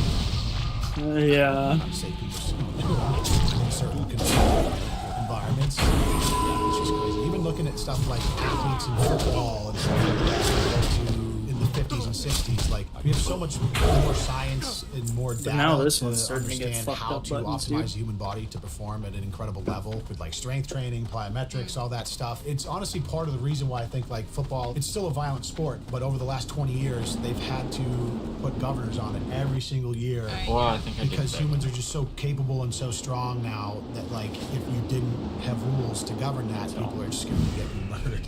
Oh, I think I'm done. Chicago's Bear, like greatest Dick Butkus hits. You would look at some of the hits in football from the 70s and 80s, and it's just people getting their head lopped off, and that's what people wanted at the time. It's still part of the appeal of football, but it's just an entirely different game now than it was in the 80s. Just not even close. Oh, dude, I actually 100%ed Let's Talk More Rock. I didn't even realize it. Lawyer Malloy's going to come and Did you 100% it with a fuck up in the middle? Nope, I got a crown. Oh, nice. So you have seen it. People still get Yeah. seriously hurt because yeah. it's very athletic people playing at high How speed. can I It's ask? gonna I want happen. to see how I What a do different now. Oh, here's one called I'll Nothing. actually You might like stream this. this. Generation like, first of all, you've got boomers, and they're like the sky level, so they'll sit down, they'll put the TV on my parents. Didn't mean to have a nap, you know, sleep. Then you've got Gen X as We'll be like Christmas, the whole family's gathered around, he's just supine on the couch, getting a quick one. Or he'll excuse himself to the bed for a little while. Yeah, we always call it a siesta. I just love it. I do not. My I am on the fence. Like, I haven't napped in a long time. I fixed my sleep schedule for better or worse. Whoa, this one Like, feels when I was not sleeping well, I would need naps. Oh, yeah, sometimes, compared to but what we it just doesn't put. like you take a nap at 2 p.m. and I'd be like, oh, I'll just lay down for 20 So it minutes. does start and off then I'm like pretty hitting my phone alarm 3 times. Yeah. I end up sleeping for an hour and a half. Where am I? I hate this. This is fucking awful. Pretty much always have feeling. Hungover. What I do know is they definitely see that as a sign of weakness. Millennials, they see it as their God-given power to tell anybody having a nap. Oh no, I'm so tired of that long. Any longer than that, they'll wait where they are or what's the issue. Then you've got Gen Z that basically see like it's their naps, and whereas millennials see naps as God-given, right? They see it as their basic and then do nap whenever they feel like it, because Gen Z are basically, as far as I can tell, just cats in human bodies. I think that was just funny with his delivery. I like the way different generations talk about their childhoods. First of all, you've got boomers who understand the world of the I used to bike around the neighborhood. There's a lot of truth to that, yes.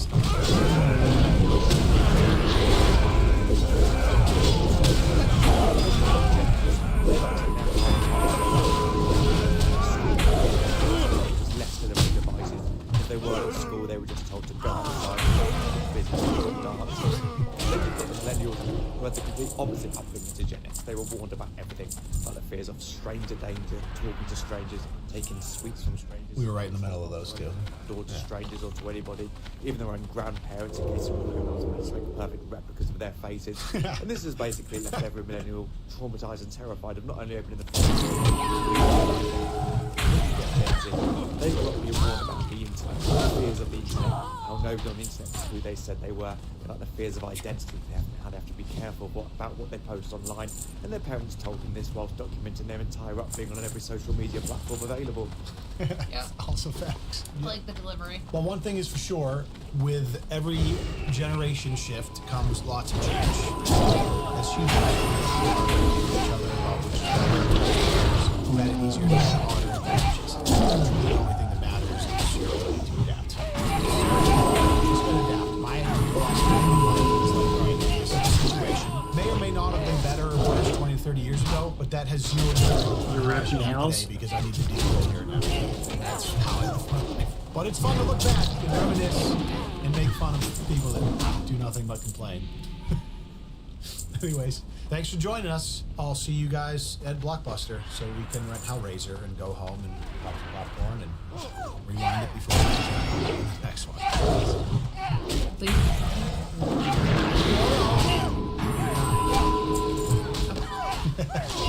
How dare you?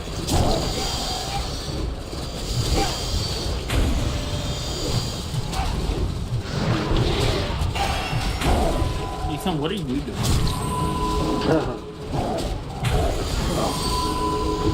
May you ask. I just look over and this motherfucker's just standing there dead. I am so traumatized. Oh wow, I just missed fucking avoiding horde and the entrance in is being annoying.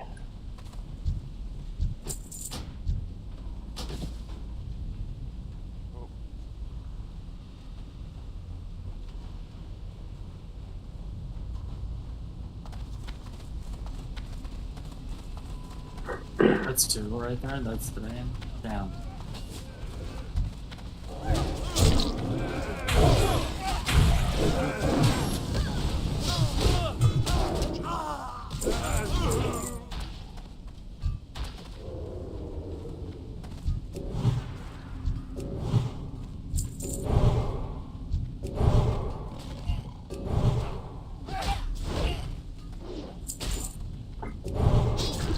That's amazing. Yeah. Oh, you're just kind of solo wailing caverns? Yeah. Huh.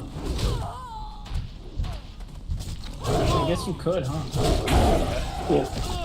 Good stink. You know what might be a good strat is getting him the buff and then like. Oh, he died. Damn. Yeah, I was gonna say like right before he dies, dismiss him and then you can die. You know what I mean? Yeah.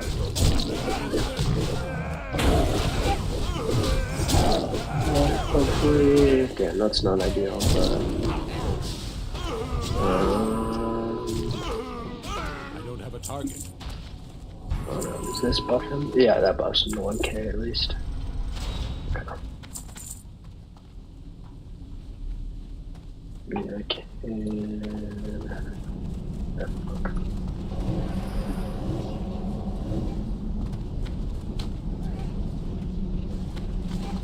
Something strange. Sleeping in your bed. Sleeping in your bed. Sometimes just stupid. Let me tell you something. Let me tell you something.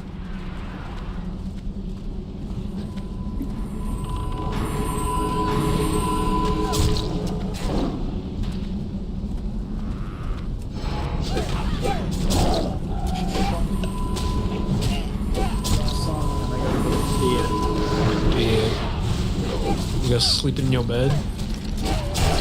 Your bed. Let me tell you something.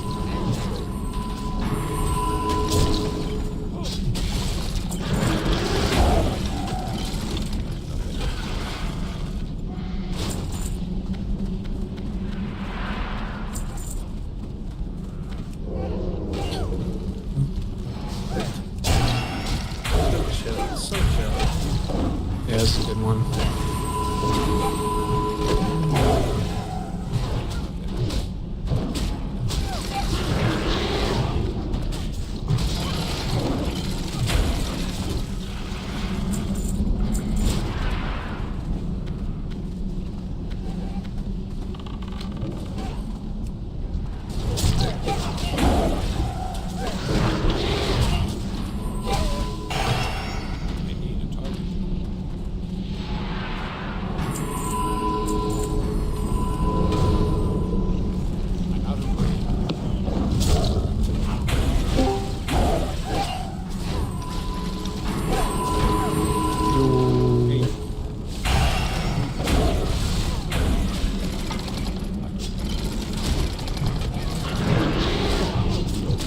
What up, Jay?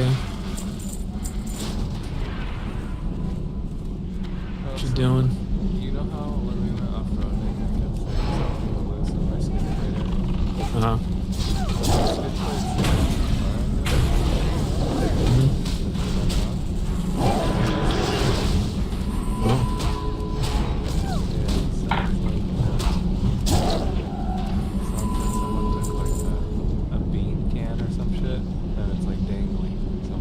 Bean can.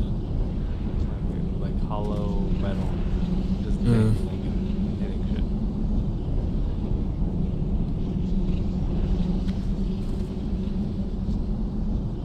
And that was, I think that was when I flexed super hard and heard a noise or something. Yeah, I hear something. Too far away.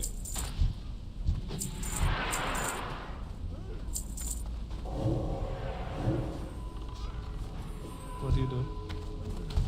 Oh, just chilling.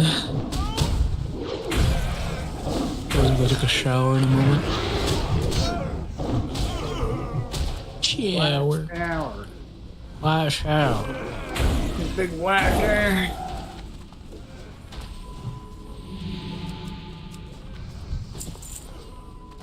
I'm gonna play the finals. Gonna play the finals.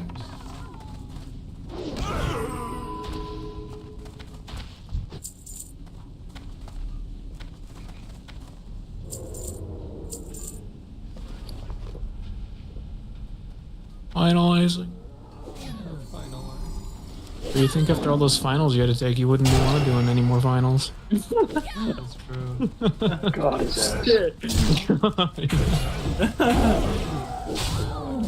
that funny? Yeah, that's really good. Yeah, true.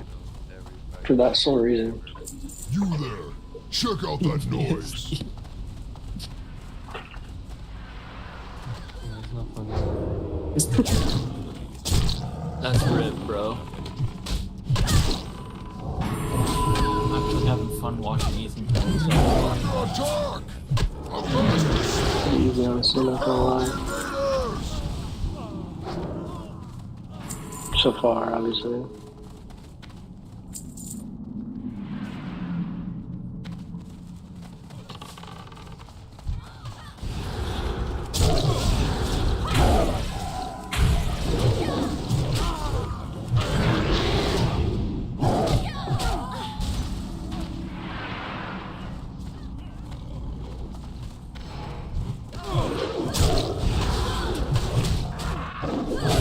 Oh, hikes, nice.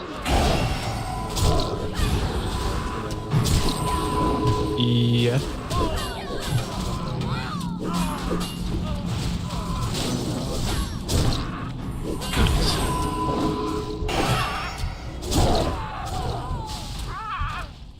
Where'd you put him? Or where are you gonna? Oh. I put one on the tailgate. Okay.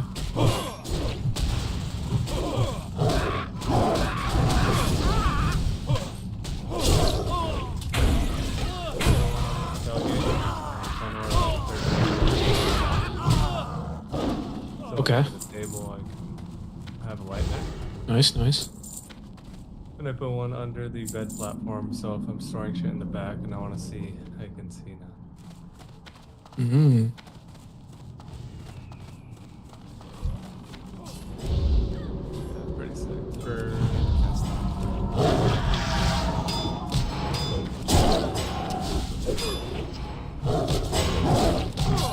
Ethan, what's that add-on that you have that changes the font of your like incoming damage and stuff and heals? I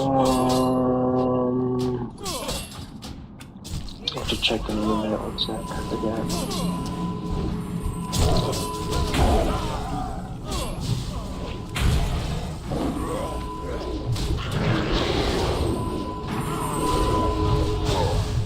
Now you're making me angry.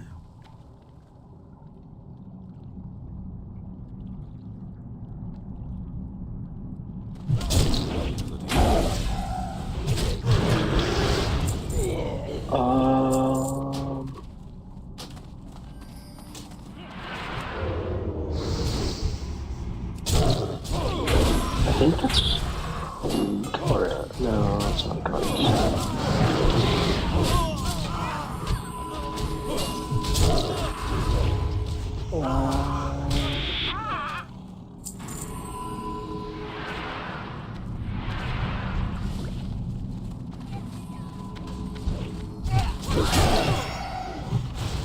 Honestly, I don't know. Oh well. I'll check. But it does look good. Yeah. I don't have a target. Lady. Ooh. Bad timing.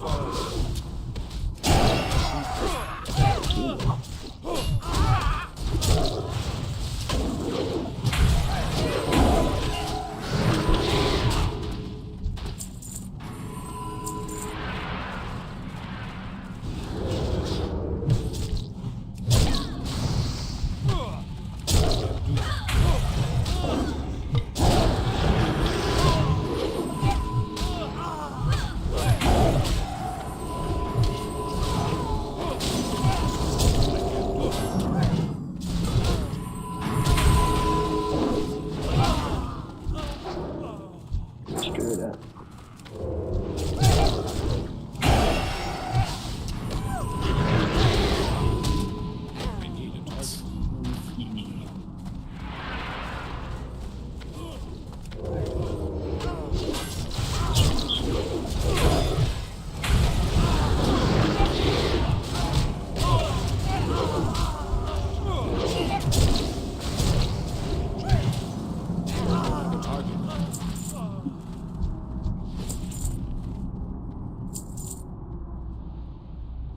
Meow. Meow.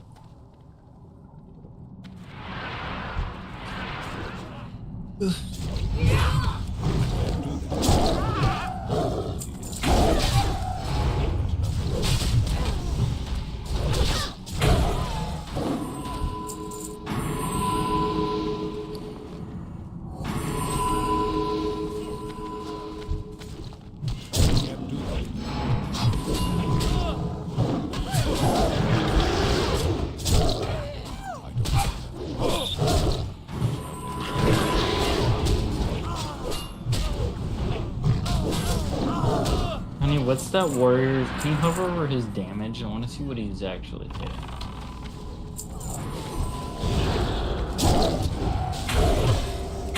How is he getting rage like that?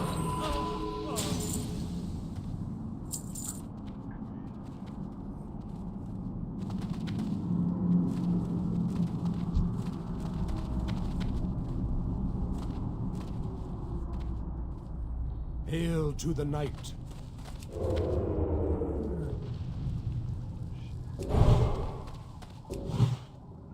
Yo, what was that ring? That ring looked massive.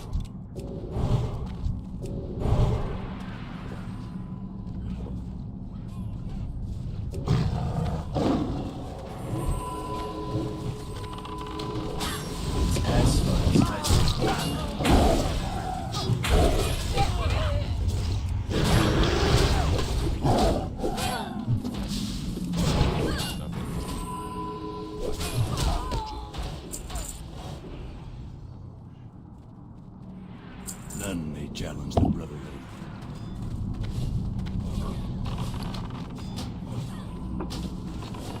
Lapdogs, all of you.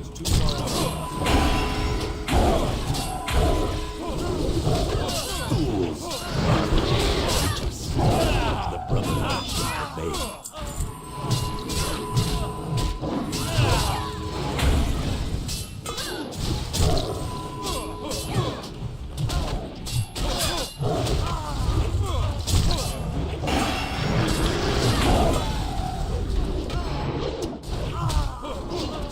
Alright, well, I gotta go to bed.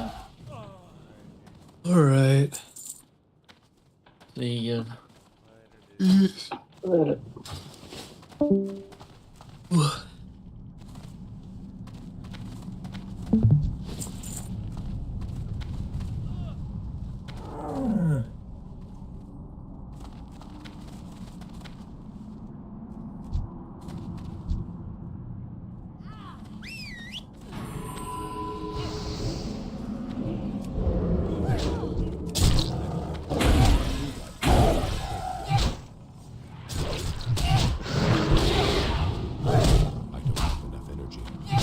out of range.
Alex, you know what I just noticed?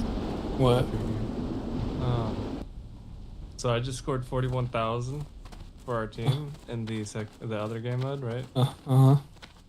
I think that's where the lights are better. Because you can grab coins and fucking dip to the, the deposit super quick. Oh. Yeah. Maybe that's why I like that mode more.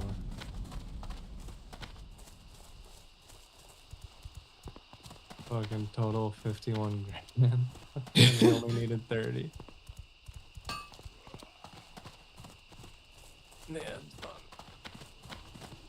Yeah, the light class is good for that mode. Yeah. I need to get closer. Yeah.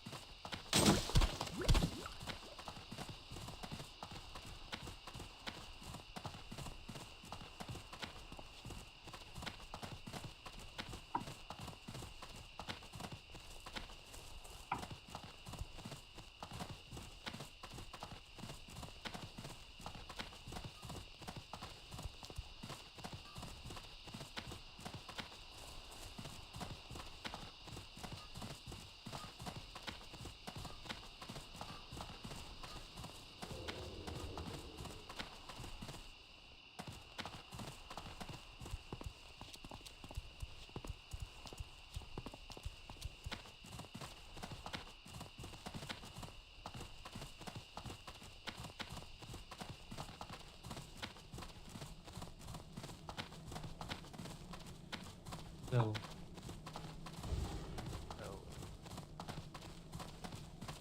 Can I help you?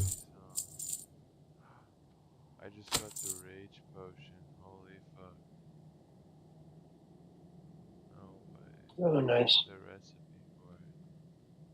That's sick. Will be huge for Elton. See you around.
careful.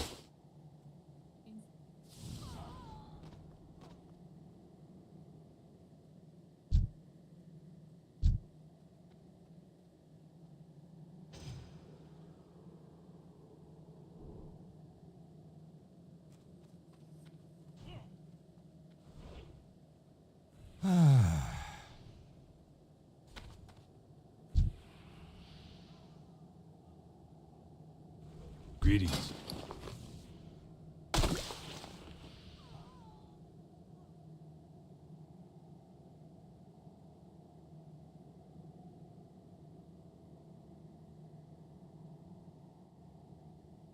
See you later.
Welcome to my inn, weary traveler. What can I do for you? Be careful.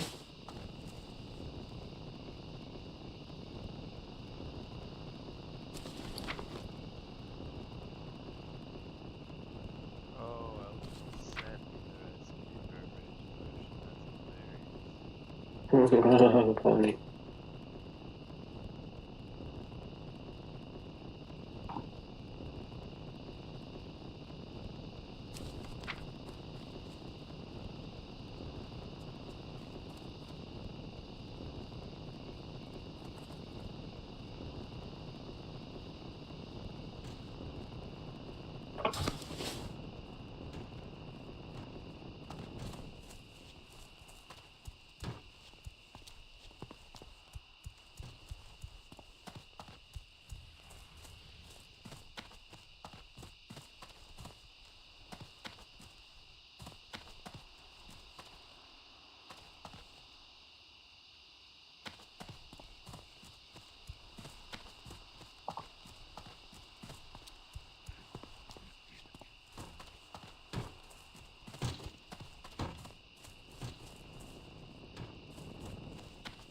Greetings. Welcome to my inn, weary traveler. What can I do for you?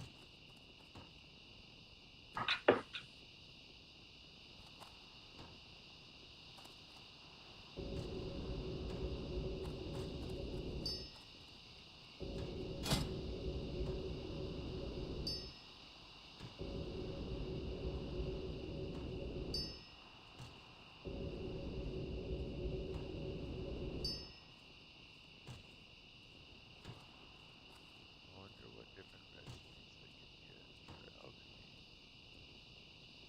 Better. Light bless you.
Oh yeah.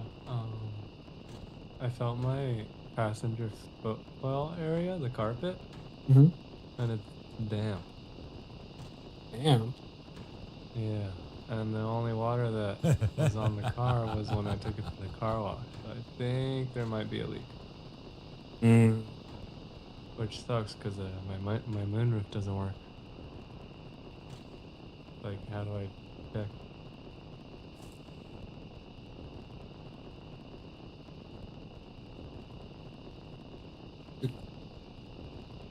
Where's the leak? Huh? I wonder where it's leaking from. Think it's gone from the sunroof area or moonroof area? I'm guessing either there's no fucking Welcome to tube my inn, weary traveler. like, you What know, can I do for you? direct the water outside. Right. Farewell. Because everything was taking fire on my car for some reason. Or it's clogged. Or something. But yeah, I think there's an issue for sure. Mm. I don't know why else the floor would be wet. Yeah.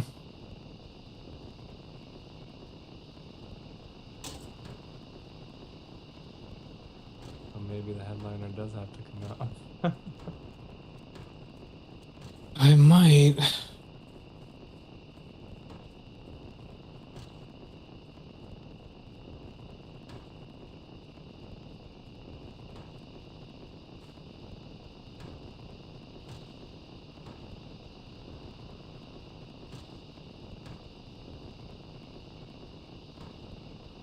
So many things, dude. It never ends. Yeah.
Light, welcome to my inn, weary traveler. What can I do for you?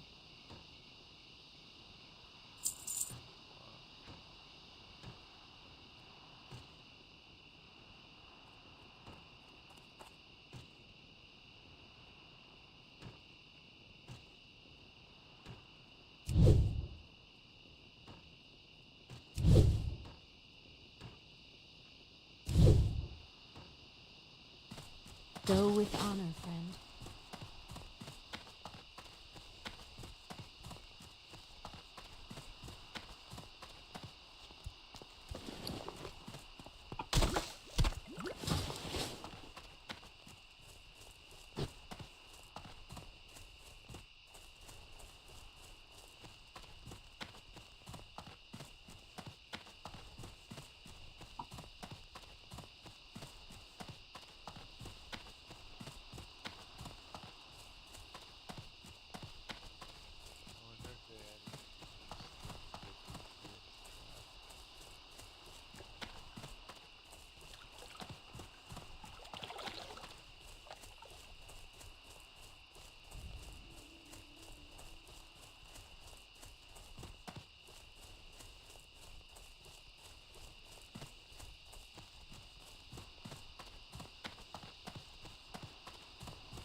See your driver's license, please. I don't have license. So why are you driving?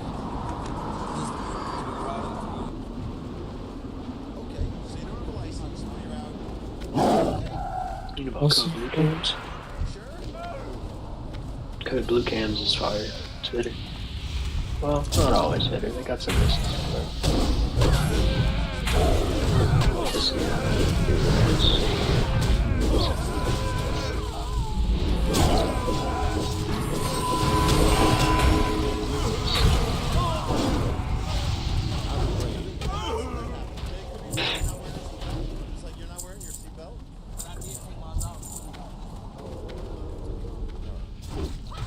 So why are you driving with an identification card? You know.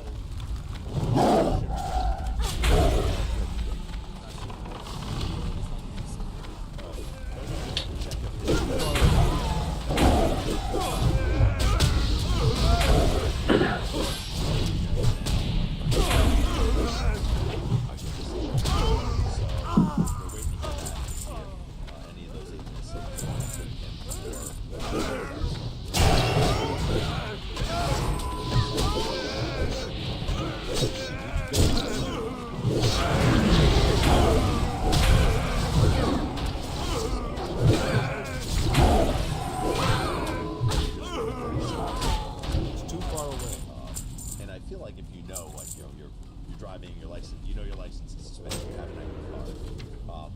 I'm out of range. Driving at 30 miles an hour over the speed limit, passing cars. I think that draws attention to yourself. So, not that I'm saying I you need ever a target. do anything bad, or knowing I need to get closer.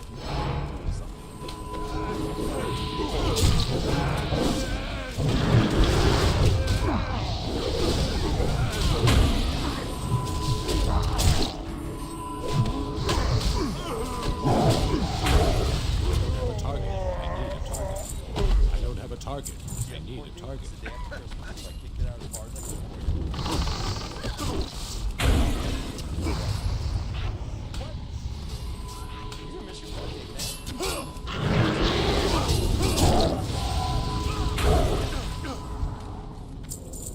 Maybe cool, man. That's what I'm saying. So you can kind of see, like, no, man, you're cool. I get it, man. But I appreciate you being cool with me because we don't want to go down that road. So you've got 3 different warrants from 3 different jurisdictions. Now, Mesa and Chandler, they don't want you. And I don't know why, because you're a cool dude. I'd want to meet you. But Coolidge does want you. So they want you. So why don't you put your hands behind your back? Right now, you can under arrest for an outstanding warrant.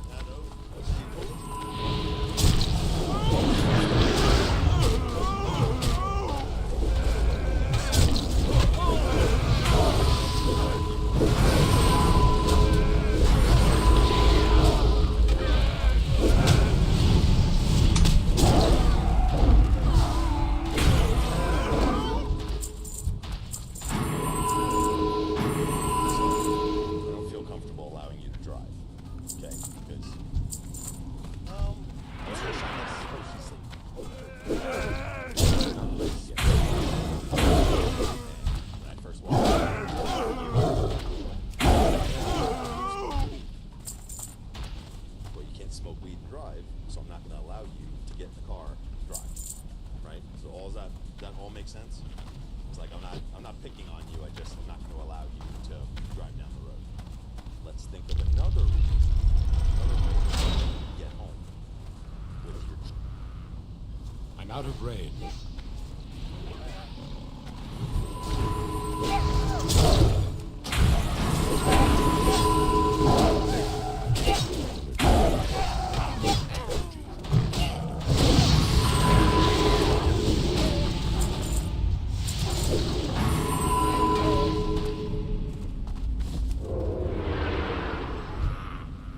Out of range.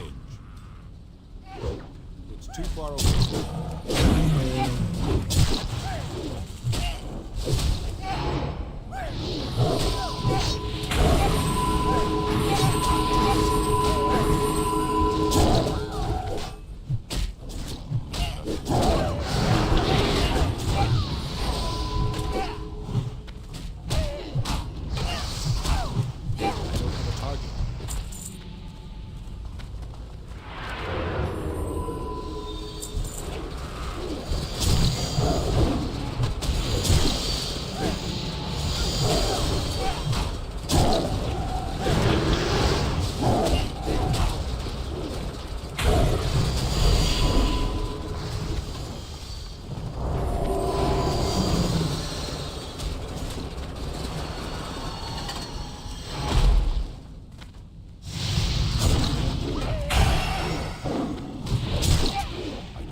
do that yet.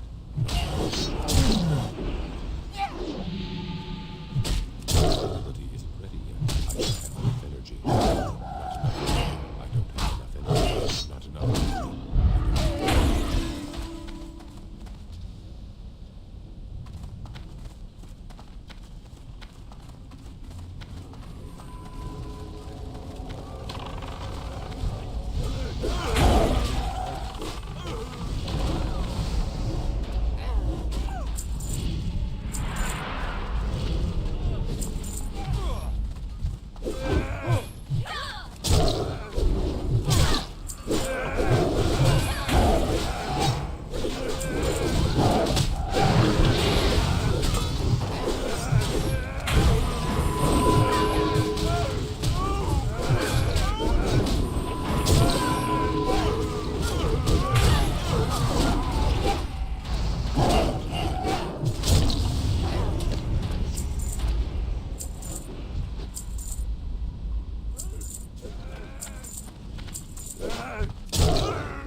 College at the University of Virginia, out for the evening at Charlottesville's downtown pedestrian mall, meeting friends and having drinks, a night any college student would look forward to. But Hannah ended up heavily intoxicated and all alone, that is, until she met a man. Her last words overheard by a passerby on the street were, "I'm not getting in the car with you," and then she was gone. No trace of Hannah has been found since she disappeared in the early hours of Saturday, September the 13th, now more than 3 weeks ago. Somebody listening to me today either knows where Hannah is or knows someone who has that information. Please, please, please, end this nightmare for all of us. Please help us to bring Hannah home. Thank you. Before we begin, we would like to send our deepest sympathies to the loved ones of Hannah Graham and Morgan Dana Harrington, who fell victim to the abominable acts described in this case.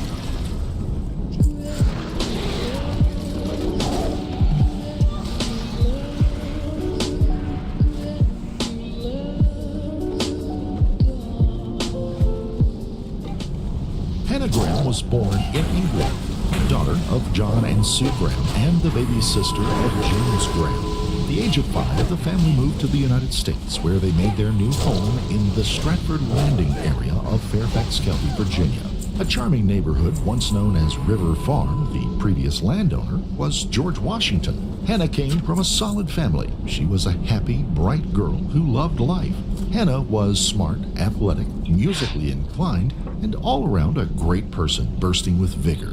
Until she met Jesse Leroy Matthew Jr.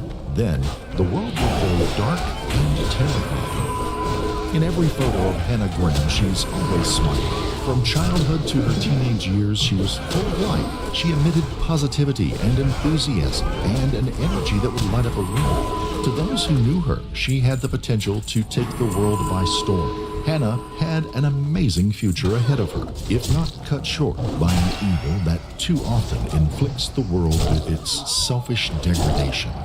On September 12, 2014, at around 9:30 p.m., Hannah left her residence at the Grand Mark apartment complex to meet up with friends. They would then be heading to Charlottesville's Fig Restaurant around 10:48 p.m. for drinks. Afterwards, Hannah headed to Camden Plaza Apartments on 14th Street to attend a party. At one point, she said she wasn't feeling well and was going to leave. A friend had offered to walk her home, but she refused. Her own apartment building was within walking distance from the Camden Plaza, but when she left the party around midnight, she went in the opposite direction towards the Tempo restaurant located several blocks away. Hannah was captured on surveillance videos as she walked past businesses on her way to the downtown Charlottesville Mall, where Tempo was located. This would come into play later.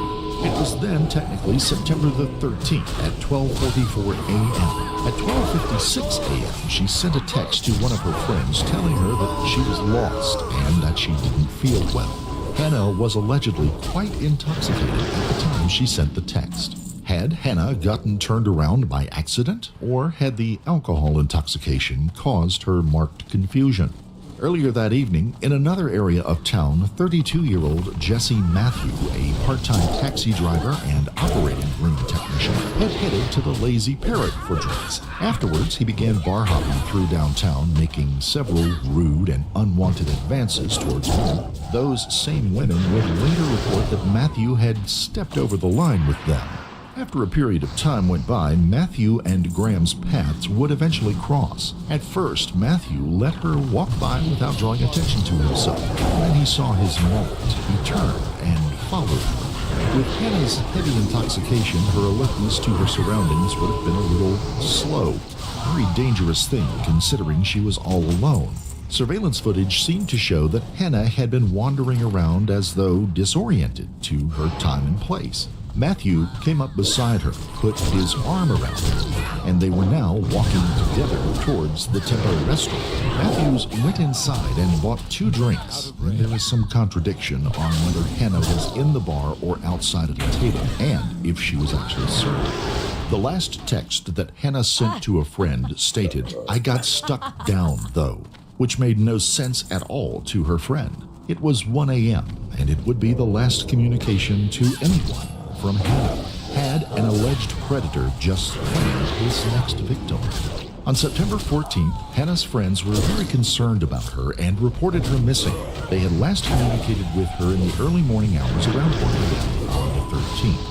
Now, friends and family could make no contact with her at all, and no one had seen her. Hannah was not the type of person who would go without informing someone. She was a responsible person, and everyone's concern grew deeper by the minute. Police immediately started a search for Hannah, and the state and federal law enforcement were called in as soon as possible. Hannah's disappearance had hit a nerve. There had been several other females in the past who had gone missing throughout Charlottesville and in Albemarle County. So Hannah's case would gain national attention rather quickly. They needed to find her, and soon. With thorough investigation and collection of surveillance videos around town, law enforcement were able to put together a timeline of Hannah's steps throughout the night up until the last time she was seen and who she was seen with. Hannah Graham, where are you? We want you back where you belong. We love you more than you know, and we cannot wait to see you soon. Sending our infinite love, Lonnie, Katie, and your UVA family. So did you know Hannah? Were you friends with her? Well, Erin, I lived on her floor last year, but I didn't really have like a close personal relationship with her, but I knew like who she was. How did you feel when you found out that she was missing? It was shocking. Like, I mean, it's just such a big school, and like, no one really like hears about this type of thing, and it just like really hit home because I actually like knew who she was as well, which just like really shocked me. Is knowing her the reason that you're here tonight? No, definitely not. Like, I think I would have come no matter what. I mean, everyone's been so supportive this whole time. It's just been like, and it's been like great to see support from everyone. Hundreds gathered at the University of Virginia to show their support for Hannah Graham and her family during a candlelight vigil, and many of them would also show support through a community search for Hannah. They wanted to do anything they could to help find her. She had touched the lives of many and cared about them as well. Now it was their turn to do the same for her. Jesse Leroy Matthew Jr., known to others as LJ, was raised in poverty, bullied at school, had an issue with stuttering and learning disabilities. Yet he grew up and persevered through every tough turn and earned a full football scholarship to Liberty University.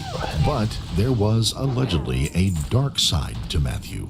He was accused of rape of a female student in 2002 at the university. He quickly left Liberty and enrolled at Christopher Newport University in 2003. But once again, his dark side loomed. There, he was accused of another sexual assault. The victim was not identified. After he left school for good, he just bounced around from job to job. One of those was being a taxi driver in the Charlottesville, Virginia area, and he knew the area well and how to get around. In 2005, a young woman was attacked as she walked home from a store in Fairfax County. It was alleged that he threatened to kill her unless she let him do whatever he wanted. She was left alive and was taken for medical treatment along with having a rape kit done. Investigators were able to lift DNA at the crime scene, build a profile, but the DNA did not come back to any known suspects on law enforcement's database. The woman feared for her life so much that she chose to move back to her home in India. Oddly, family and friends would say that Matthew was a kind-hearted soul willing to help anyone. He was a gentle person with a big heart, they said. Even women he had dated in the past said of their relationships that he was charming and tender. Yet, here was Matthew being accused of previous assaults, at least 12 women in all that were known. It just didn't make sense. One of Matthew's girlfriends even told detectives that he had a rough childhood, and by rough, she meant he had been sexually abused. Jesse was sexually abused by at least 3 different individuals throughout his elementary school years. One individual in particular raped him on several occasions and forced him to keep it a secret. I have no doubt this repeated sexual trauma during his developmental years had played a key role in the allegations against him. It was never fully confirmed by either family or friends, but Matthew alleged that the sexual assault had occurred against him while he was growing up.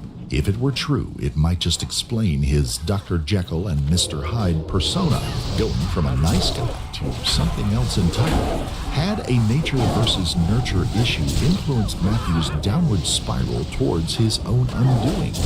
Matthew's own father drank and was absent from his life at times, and had even been arrested in 2006 for indecent exposure. What kind of example was his father setting for this young man? Could these things have impacted his developmental years, possibly evolving into a serial rapist murderer? Was Jesse lashing out against his past, or giving in to a drive that had emerged from deep within himself? On September 19th, detectives retained a search warrant for Jesse Matthews, labeled as the back-to-school killer's appointment. A cell phone with a missing SIM card was recovered, as were men's shorts with DNA. When it was examined, it contained both sperm and DNA from Matthew, but also DNA from Hannah. Her DNA was located also on the passenger side door of Matthew's vehicle. A second warrant was issued the next day to search Matthew's apartment again. Investigators said that he was not charged yet in connection with Hannah's disappearance, but he was the last person to be seen with her on the night she disappeared. With the second search completed, the investigators would leave with several evidence bags in tow. Some of the items were Matthew's Galaxy phone, bedding, pillows, more clothes, a toothbrush, hair samples, a wallet, a cigar butt, and fibers that they had collected. With a third search warrant, investigators collected a pair of white shorts and a maroon-colored shirt, along with a towel with a reddish-brown stain on it. Matthew owned a orange Chrysler Sebring, which was also seized. Investigators called in a bloodhound unit that located Hannah's scent at the rear entrance to Matthew's apartment. the passenger door of his vehicle, and a nearby dumpster. September the 20th, Matthew shows up at the Charlottesville PD asking for a lawyer, but refusing to speak to police about Hannah. It was said that he left the PD, got into a car, and left at a high rate of speed. Investigators in turn tailed him, but he was able to elude them, and a nationwide manhunt went into play. It was also revealed that Matthew had gotten a new driver's license and also had withdrawn most of his money from the bank. A wanted poster was issued for Matthew, described as a black male in his early 30s with dreadlocks and a goatee, just under 6 feet tall and over 260 pounds. He was last seen wearing a white shirt and black jeans, possibly in the possession of his sister's blue Nissan. It was disclosed that Matthew's family had pleaded with him to assist the detectives with any information he was aware of in the disappearance of Hannah Graham. His aunt, named Alice Fletcher, told police that the family were trying to do all they could to help Hannah's family find their missing daughter. Ladies and gentlemen, good afternoon. My name is John Graham. I'm Hannah's father. My right here is Sue, Hannah's mother and my wife. As this nightmare for Hannah, for us, Hannah's big brother James, her grandparents, and for Hannah's extended family continues, we would like to make this statement. We have been utterly overwhelmed this week by the generosity of spirit of everybody we have met, and many more besides who we've been unable to meet. We understand that over 1,000 volunteers have been out combing Charlottesville looking for our girl, yesterday and today. Similar number of wonderful people are out, are out today searching. Sue and I were out searching yesterday. So were some of our work colleagues, our friends, our neighbors from our home. Hannah's friends from softball, Hannah's friends from the high school team, high school, and many others. But the effort is much wider. Members of the Charlottesville community have turned out and forced help. Armies of Hannah's university friends have been helping. On September 24th, Matthew was spotted on a Texas beach by the Galveston County Sheriff's Department. With Matthew's own vehicle impounded, he had used his sister's blue 1997 Nissan Sentra and was now staying on the beach in a tent. A passerby had recognized Matthew from the news reports and called 911. He was detained by law enforcement officers and extradition was filed. Charlottesville investigators would head to Texas to pick up Matthew. He was officially listed as a suspect in the disappearance of Hannah, and the reward for leads for the discovery of Hannah was set at $100,000. You know, the reward to find missing Hannah Graham is now up to $100,000, but the man charged with abducting her is now behind bars. We want to show you two key pieces of video from Galveston, Texas, but first take a look at this. This is the new mugshot after being arrested and booked. We know 32-year-old Jesse Matthew had been in Texas since at least Tuesday because here he's seen walking into a convenience store. Police say he purchased bug repellent spray. Matthew was taken to the Charlottesville Albemarle Regional Jail, where he would be held without bond. The search for Hannah Graham would continue. On October the 18th, skeletal remains were found at a property off of Old Lynchburg Road in Albemarle County. The location was in a densely wooded area behind a vacant residence. Investigators expanded the search area to find the rest of the remains. Today, teams back out searching for more clues. ABC's Bazi Kanani has the latest from Charlottesville. Tonight, police sealing off what is now a crime scene after the discovery of human remains that could be 18-year-old Hannah Graham. The usually emphatic Charlottesville police chief, somber, explaining more tests must be done to confirm the identity and thanking searchers. A crop top and jeans that looked like the same ones Hannah had been wearing on the night of her disappearance were found nearby. The top was inside out and the pants had one leg inside out. A watch was also found. What wasn't located were the undergarments, shoes, or a cell phone. A nearby resident told investigators that on the morning of September the 13th, they had seen Matthew's car backed into an access road that goes behind the property. The gate was closed and no one was in the vehicle. Investigators learned that Matthew was very familiar with this location. By driving a taxi in the area for the last several years, he would know where the remote and hidden areas would be. The remains were transported to the chief medical examiner, Dr. Kevin Whaley in Richmond, who in turn performed an autopsy and determined that the death occurred from homicidal violence. The most likely cause of death was strangulation or suffocation. Further studies showed two other things. The first was there had been 2 perimortem, meaning at or near the time of death, nasal fractures. The second was that the victim was definitely that of Hannah Elizabeth Graham. When DNA evidence was collected, investigators were able to connect Matthew to Hannah Graham's murder. But by a forensic link, they were also able to tie him to another murder which had occurred in October of 2009, that of Morgan Dana Harrington. In January of 2010, Morgan's remains were found located on a 742-acre property of the Anchorage Farm in Albemarle County, Virginia. The remains were found by the owner of that farm in a remote area of the property. The owner at first thought they were the bones of an animal, but when he got closer, he realized it was human and called the police. Morgan's death was ruled a homicide. In a stunning revelation, the remains of Hannah and Morgan were found just 6 miles apart. Forensic evidence found on Morgan's shirt matched DNA from Matthew. Unexpectedly, it also matched the assault and rape mentioned earlier that had occurred in 2005 in Fairfax, Virginia. 3 women now had been linked by the viciousness of a serial murderer and rapist. Again, concerning the possibility of Jesse Matthew and his past, how did this person become a serial murderer? The answer lies in the